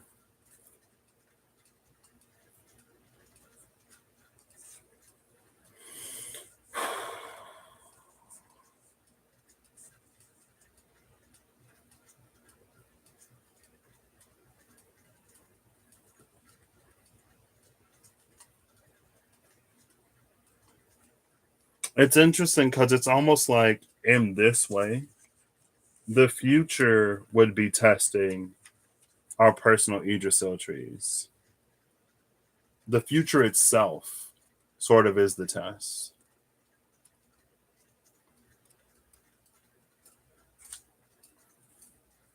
Because it's almost like it feels a literal, it feels a literal, it feels a little choosy. Like the future will reflect whatever space we stand in. Excuse me. And if we can revitalize our like you is the antithesis to the ash tree, I guess, because it's like the ash goes through internal turmoil, havoc, and chaos brought on by the emerald or the emerald ash borer, but the you can rejuvenate itself from the inside out. So now I got to look before and after you to help triage, I guess, this ash into something that can, I guess, bear fruit because we got apple bearer on the other side. Uh,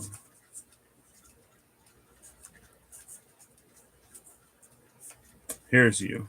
Oh, I guess one of the cards that came out next to you. Guess the card that came out before you as I was pulling from the bottom of the deck. It's Tear. And what was it? Smelting. It was Tear and the pear tree. Perth. It was Tear and Perth. being smelted by cosmic energies. And that was the thing about like whether or not we're like smelted by cosmic energies or pummeled by cosmic energies.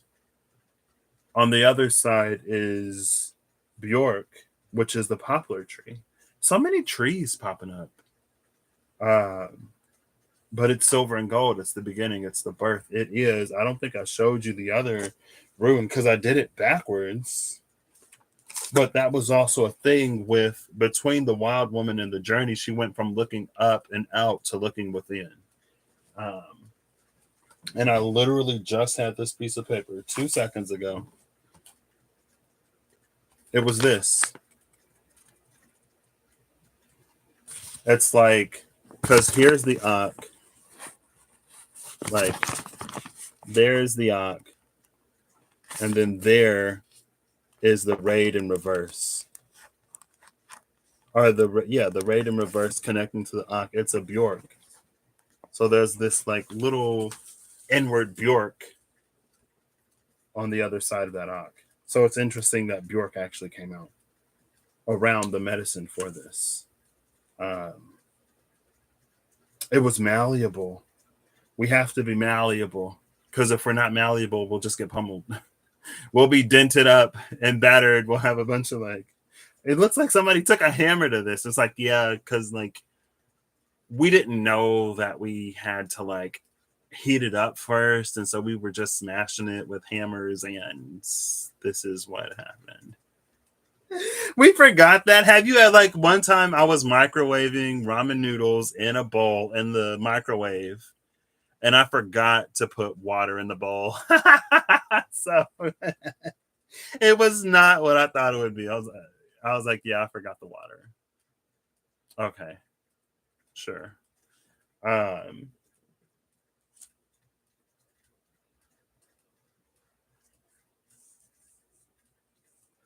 But that's why the wild woman has to go from looking up and out to looking within.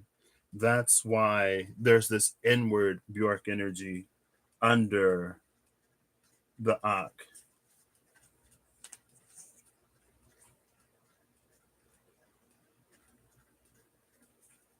Because it's like we have to begin going like further inside. We have to go inside and start to revitalize these things that the ash borers had sort of like made their way through.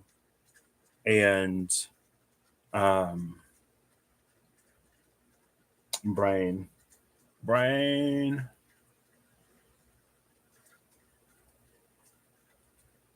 lost it. um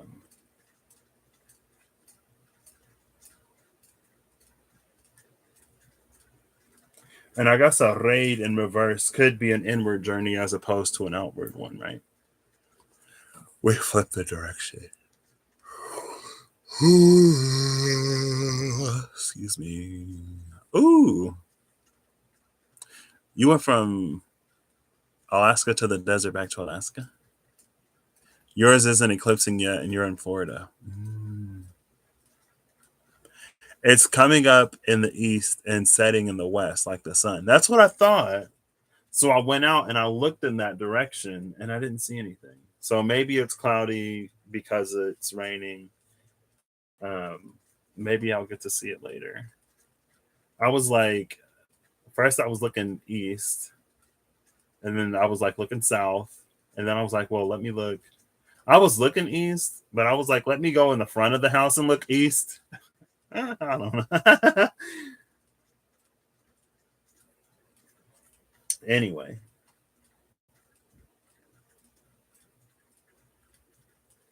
it's interesting that it's almost like we continue going up by going inside.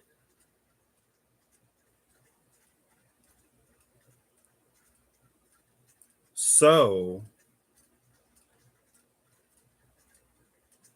because I had this in reverse, right? First, I had it in reverse where it was opening up to the ash. So it's like our personal Yggdrasil tree was testing the future. But in upright, it's like the future is testing our personal Yggdrasil tree. They're testing each other for compatibility. Um, and so it's like this energy is actually coming down and going in. So it's like we start as these, and that was the wild woman waiting on the journey for Pachamama, waiting for the owl to come in and drop the thing, right? Because we start as these, or maybe we don't start. Life puts us in a ash energy, and then it's like spirit drops down to meet us where we are, and then lift us back up. And as we do that, we're actually clearing up all of these internal anything we need to clear up, and we're revitalizing the wood. See, we come back in, we bring life back into this, and then it's like from there we ascend, and that feels underworldy, feels like Hades again, because it's like from a new ground we sprout back up. Like this is a new sprout. I don't know. I do not know. It is a worm. It is worm. Lightning bugs, fireflies.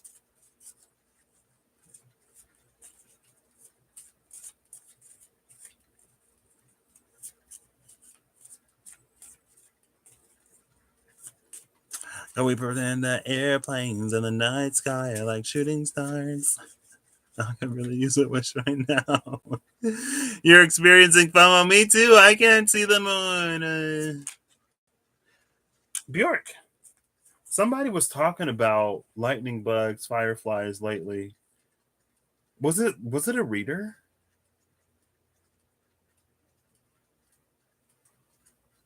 Was it Minopon Tarot? No, it was Nicholas Ashbaugh. That's who it was. Because I was at work doing stuff on the computer and I wanted somebody to listen to. And I did my usual canvassing of the grounds and the rounds, and I was like, oh, no one's uploaded anything for me to listen to today. And so I was watching one of his either Pisces or Taurus or collective videos, and one of the totem animals was the firefly. And he said that there are like many different sort of species of firefly, and they come in different colors. I was like, what? I didn't know they came in different colors. But yeah, they do. I was like, I know I heard somebody talking about something.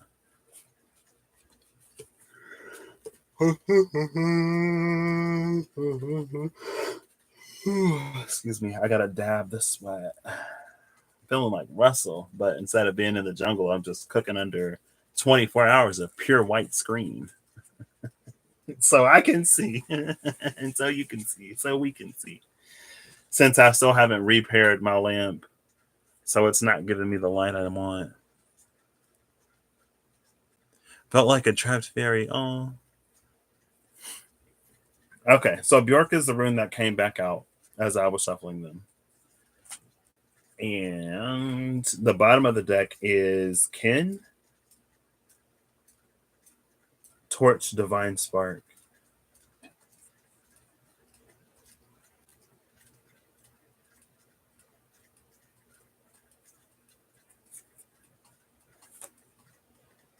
Under that is Trader, which is a stinkness.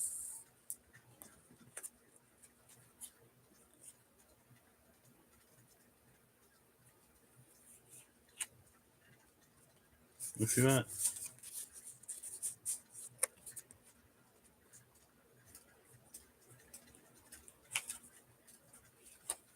Guess we are lighting a torch.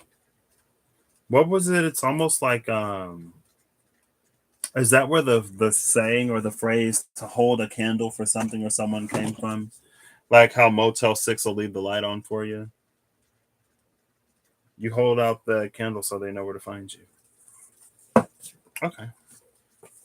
I think I'm like dying by it.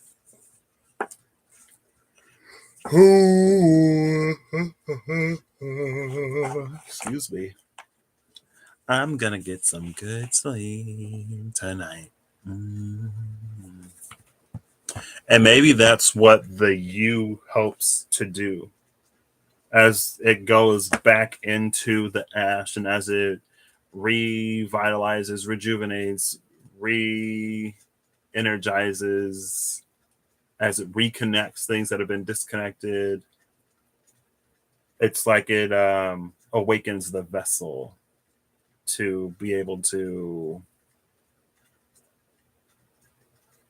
do whatever Pachamama is, to walk through the Andean wall to reach the Bifrost, to platform 9 3/4, the Andean cross, and experience the divine in a more intimate way. Because it's like the veil can be subtle, as veils often are, but it can also be a brick wall sometimes. It's this like weirdly solid thing sometimes, and this oddly fluid and semi-transparent thing other times. It's like, wait, so what? So what are you, a solid? Are you a liquid? Are you a gas? What's going on? And the veil said, yes, all of the above, and sometimes none of the above, or either.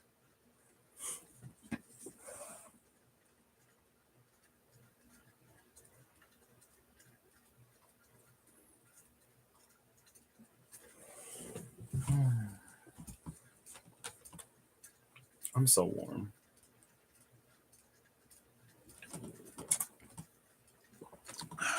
See ya, Holly.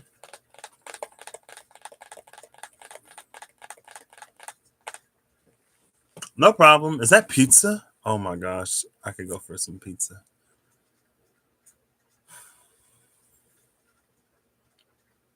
I almost want to do the seeds brand.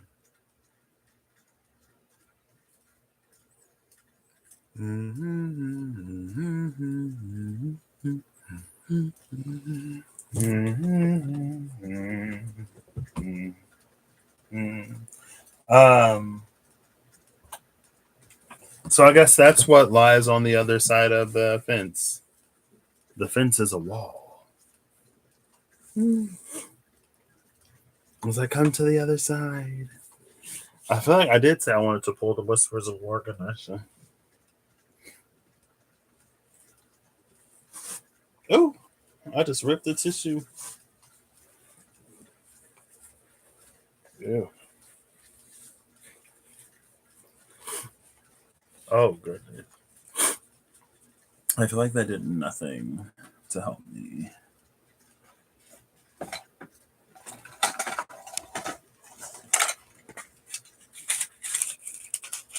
These aren't as minty as they used to be.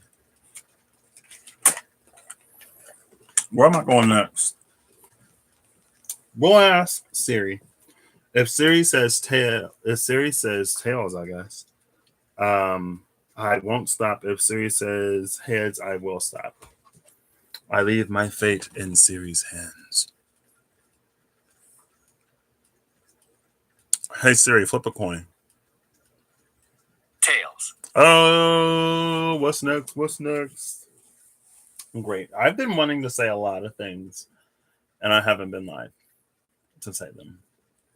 Also, I feel like I'm the type of person that can have an epiphany and then just forget.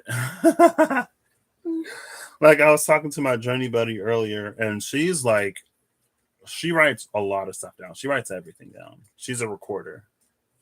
And the thing I love about that is that you would have something to refer to. So she was taking notes during our conversation, or she was writing down the things that were like resonating so that after the conversation, she could go back and like do whatever she needs / wants to do with those.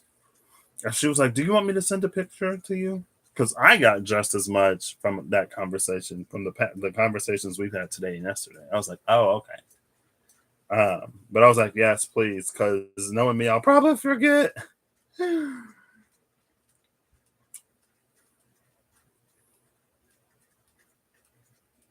trying to zoom in on this. Oh, that's one.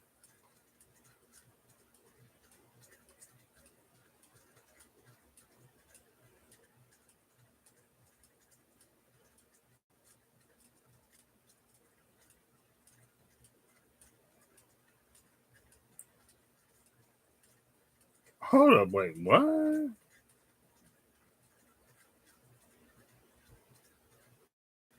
Mm.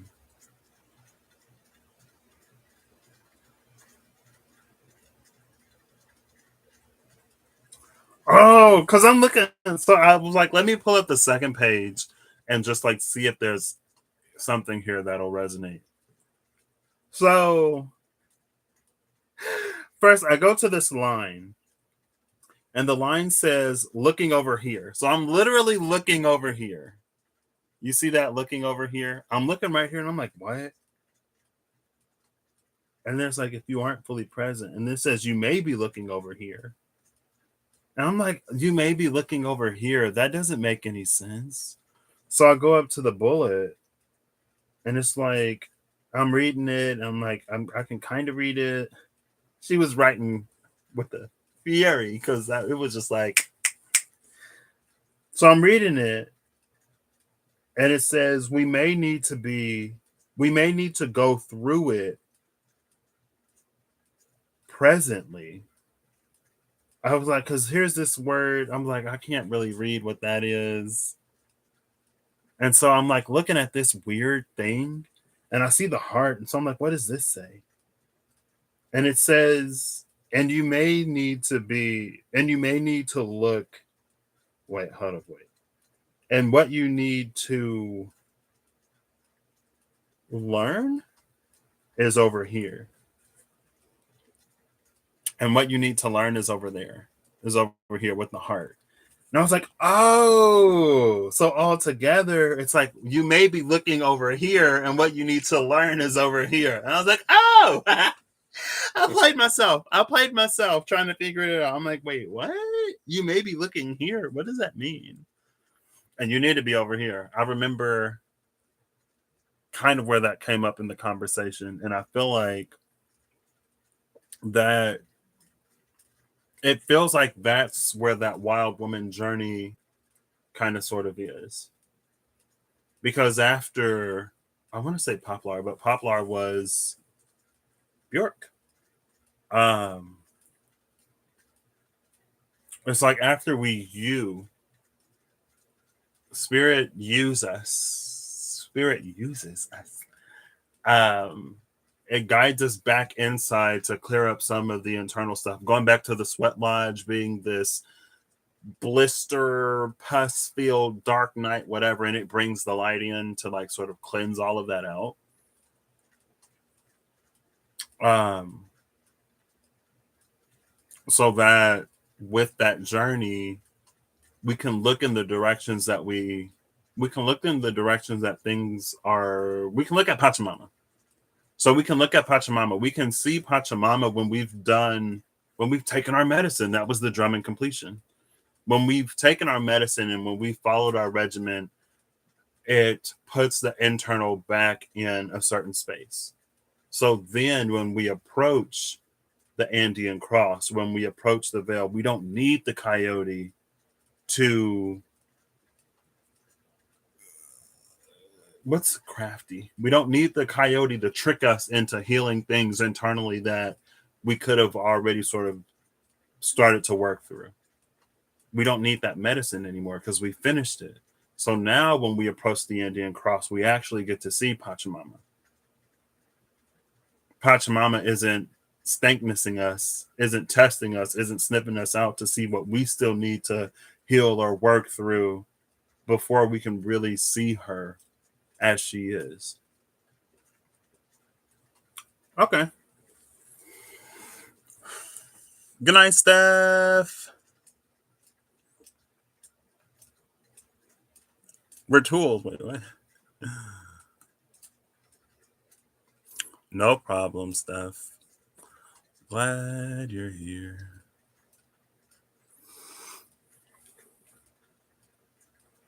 That makes sense. Because that was the thing about Ash. When Reem was reading Ash, that was the thing, and she used the Dreams of Gaia. Energy, I think that's one of the decks she used. It might have been another. I think it was the Dreams of Gaia. Energy flows where it's needed. And so if we need the energy to flow It's almost like there's an energy sink. The sweat lodge is the space of an energy sink within the body. It's almost like no matter how much energy flows into that space, it's almost never enough. And so we walk around or we approach energy with these holes in our energy. And so sometimes it's almost like something blows through. That's a contaminant blowing on the breeze, searching for an open eye in the disology. Where is it? Here it is. But when we take up those opportunities to go in and start to patch up some of those things and to start to heal those things, when we interact with the spiritual, with the subtle, it's just like we get a greater, wholer version of the thing itself, because we are greater and wholer within ourselves. Just like how we can attract and manifest people into our experience physically to play out certain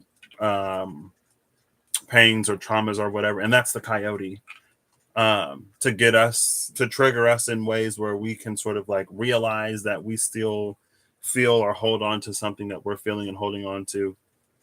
I'm not going to necessarily say they come into our lives for that purpose and reason. Some may believe they do, some may believe they don't. To me, it doesn't matter, because it's like, this person is in my life now. I can take the opportunity to do this. I can sort of initiate myself in this way just to take care of something that I'm feeling I need to take care of. And so it doesn't matter if we were supposed to do something else. It doesn't matter if we weren't supposed to do something else.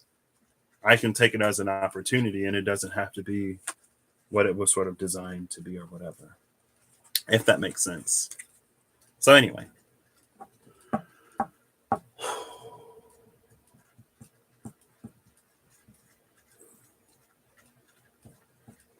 $7:37 is moonrise there. Moonrise there. All right, see you, Steph. I'm gonna look before and after two cards. The end that welcomes weary travelers, to see what could keep the wild woman, what might stagnate her a little bit, and what might, it's like what within the wild woman would attract the coyote. Because it's almost like how dogs can sniff out certain sicknesses or illnesses within people. It's like coyotes can do the same. Just like how people can do it. People can see insecurities in other people and will maybe can be not the best. Like energies can do the same. And anyway, so that's why I'm going to look for that one. And then I'm going to look for the one I literally just said. A contaminant blowing in the breeze, searching for an open eye.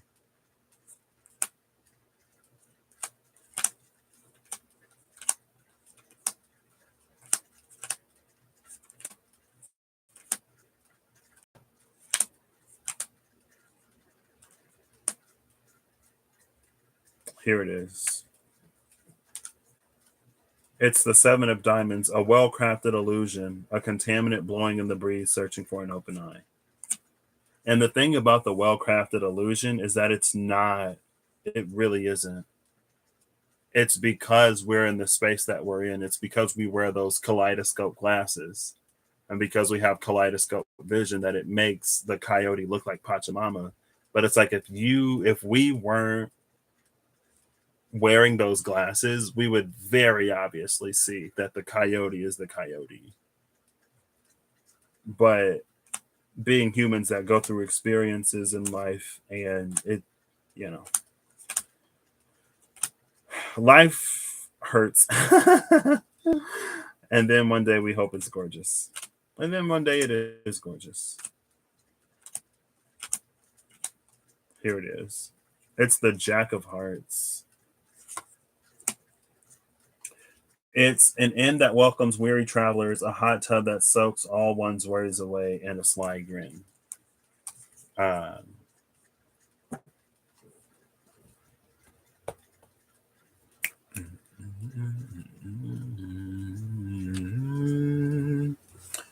I have the nanny in my head. She had style, she had flair, she was there. That's how she became the nanny. Who would have thought that the girl we described would be exactly what the doctor prescribed?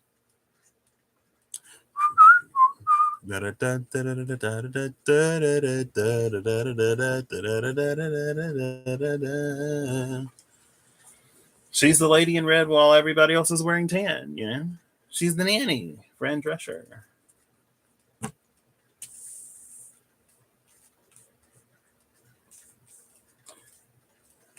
So, around the inn that welcomes weary travelers, a hot tub that soaks all one's worries away, and a sly grin, we have the two of clubs, embodying hope, a fount of truth, a tongue of light, and the 10 of diamonds, a blistering heat and freezing cold that lies at the heart of creation.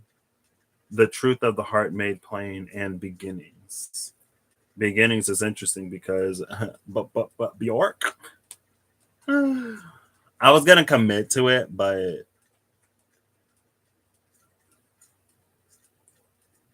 it's interesting that it's but Bjork because the Chanticleers, they signal the dawn, right? And that's a rebirth, or that's a beginning in a way, the beginning of a new day when the sun rises and the cockerels sing their song. Embodying hope, a fount of truth, a tongue of light, a blistering heat and freezing cold that lies at the heart of creation.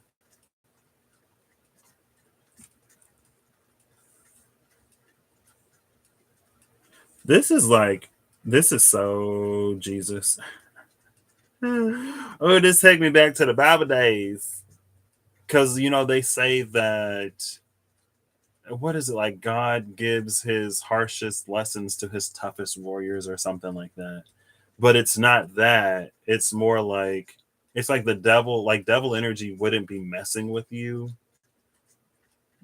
Like energy wouldn't be trying to distract you or pull you away from something if you weren't going to do anything. Like if you weren't going to do anything or be anybody, or if you weren't going to contribute, there would be no reason for that energy to come in and try to distract you. It's only because, or it's mostly in part because there is something for you, that it's almost like there would be some who try to like tear you down before you even realize all of that within you. It's either to keep you from seeing it within yourself, or to keep you from some point that you need to reach. It can be very that. Um, but also too, what I love about this is we have the two of wands with the end. This is an energy that will not stay. Maybe it'll stop for a minute, maybe it'll stop for a second, maybe it'll stop for a day or a year or a few years, but eventually it will go. Eventually it will leave. Eventually it will begin again. So this is gorgeous. So the well-crafted illusion, the contaminant blowing in the breeze, searching for an open eye. It stripped bare a game of charades in a day with no mirrors. The 9 of clubs. And then the Queen of clubs, bringing order to thought, proper delegation of tasks, seeing the internal through the external.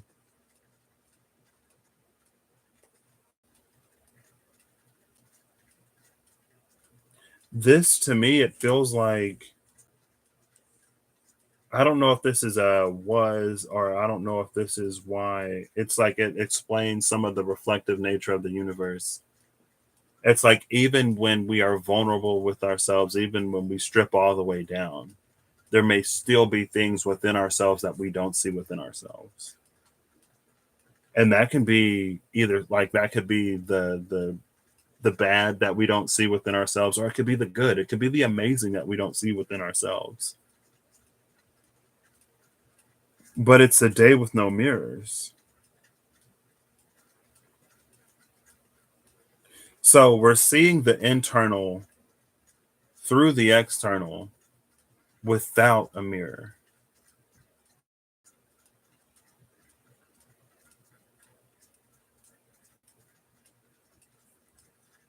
Oh, snap. Is that a Rob Odinson? It's super cloudy over there, too. Boo. It's like rainy and cloudy, and I couldn't see a moon. Every time. Every time. Every time something's going on in the sky, it's either cloudy or it's raining. I even put on my winter coat so I can go out in the rain. But I will see it. I will see it before I go to bed tonight.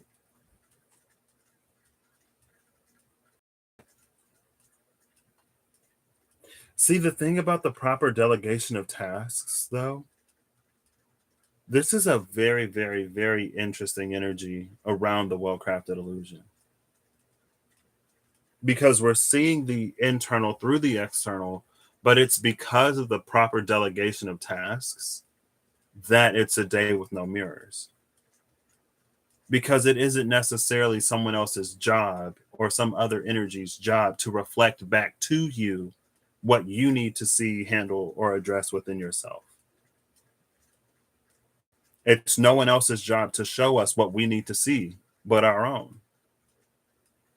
It's another person's job, it's another energy's job to be who they are. And if who they are, it's like there's this weird, like, projection that happens. And that was the thing about the coyote. That's why you medicine for the ash tree, it goes within itself and it heals itself because it isn't the job or responsibility or any of anybody or anything outside of the self to do that. Now there are people who can assist us with things like that.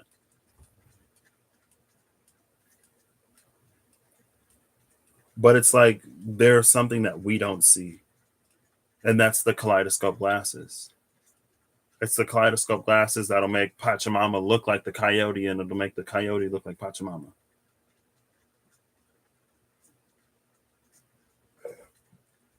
So this one is not as great.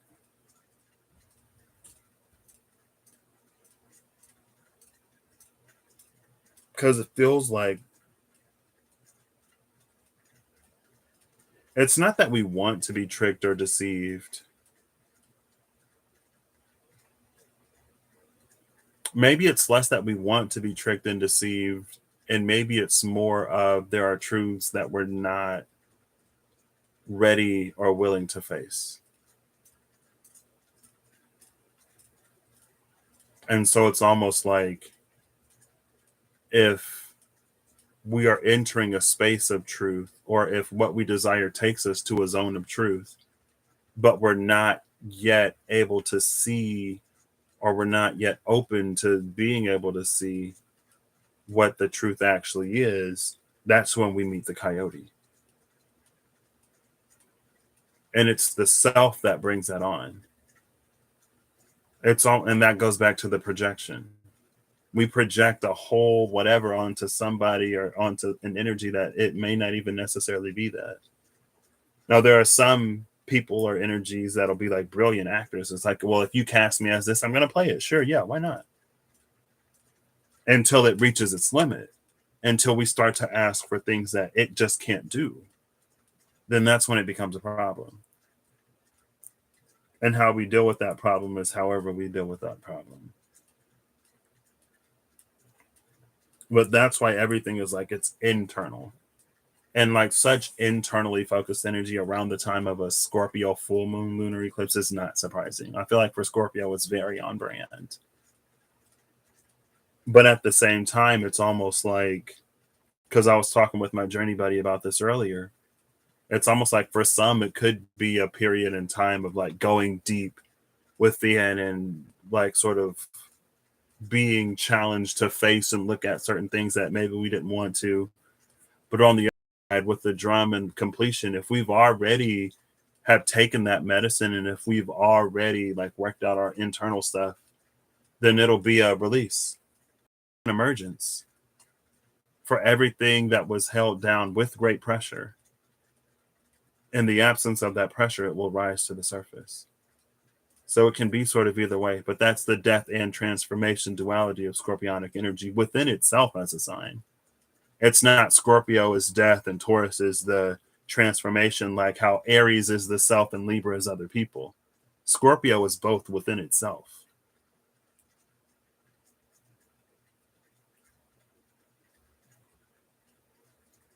Scorpio is like its own polarity. And maybe since Scorpio is its own polarity, like Taurus doesn't have to do anything. That's why the bull is just out grazing in the grass. Scorpio does all the work. I'm just playing. Pants optional to Scorpio full moon.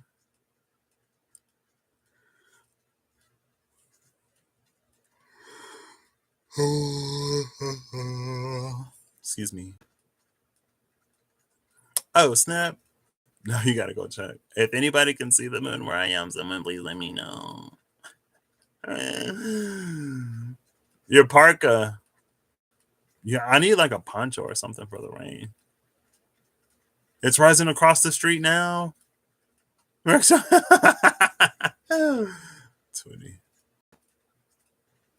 What's a winter coat? Oh yeah, because you're in the middle of the jungle.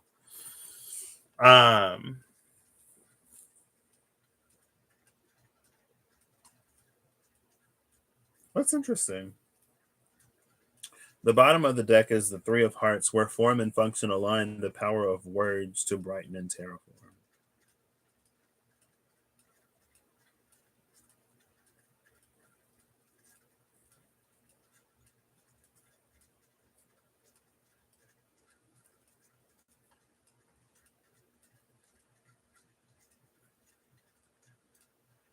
So these two together are actually interesting because of the movement in spite of distraction with the end. And because with the well-crafted illusion, we're now coming into a space where we can see things as they are because we see ourselves as we are. And that was the Corey vein earlier. That was the gather in the rainbow. The gather in the rainbow, it was like it was bringing in these pieces of ourselves that we ostracize, villainize, that we cast aside, and welcoming them into the fold, but also at the same time, it's toning down or reproportioning, rebalancing those sides, aspects of ourselves that we treasure and value because maybe other people maybe we get a lot of praise when we do a certain thing. And so we've learned to conflate that with our worth. And so we go super hard into that. But then what it does is it puts the self out of balance because that may not be the thing that we're supposed to be operating in quite so much. But we do it because, and that goes back to the Cancer Capricorn axis when I was reading the zodiac sign about who we become because of the environments around us, what the environments around us encourage from us to survive and to attempt to or to actually thrive.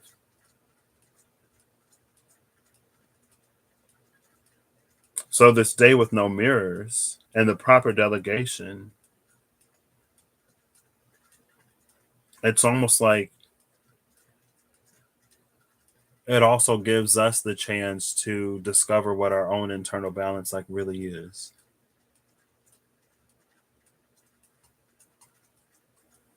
And it feels like when they're all a piece, like when it's all assembled, they accommodate for each other, like they balance each other out.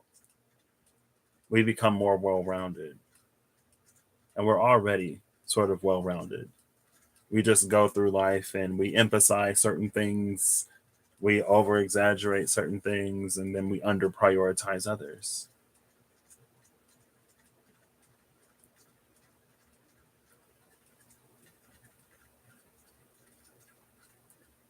I think another part of this is if we take the medicine of this day with no mirrors, while we are still able to see the internal through the external. I don't know how you see yourself without a mirror. outside of you? Do you just imagine what you look like? Or do you project your consciousness outside of your own body to look at yourself? Is that how that works? You like astrally step out of your body so you can turn around and go, oh, that's what I look like. Okay. Wow. I look different than when I'm looking at myself in a mirror or in a recording. It's different seeing myself in person, face to face, eye to eye, because we're the same height. Anyway.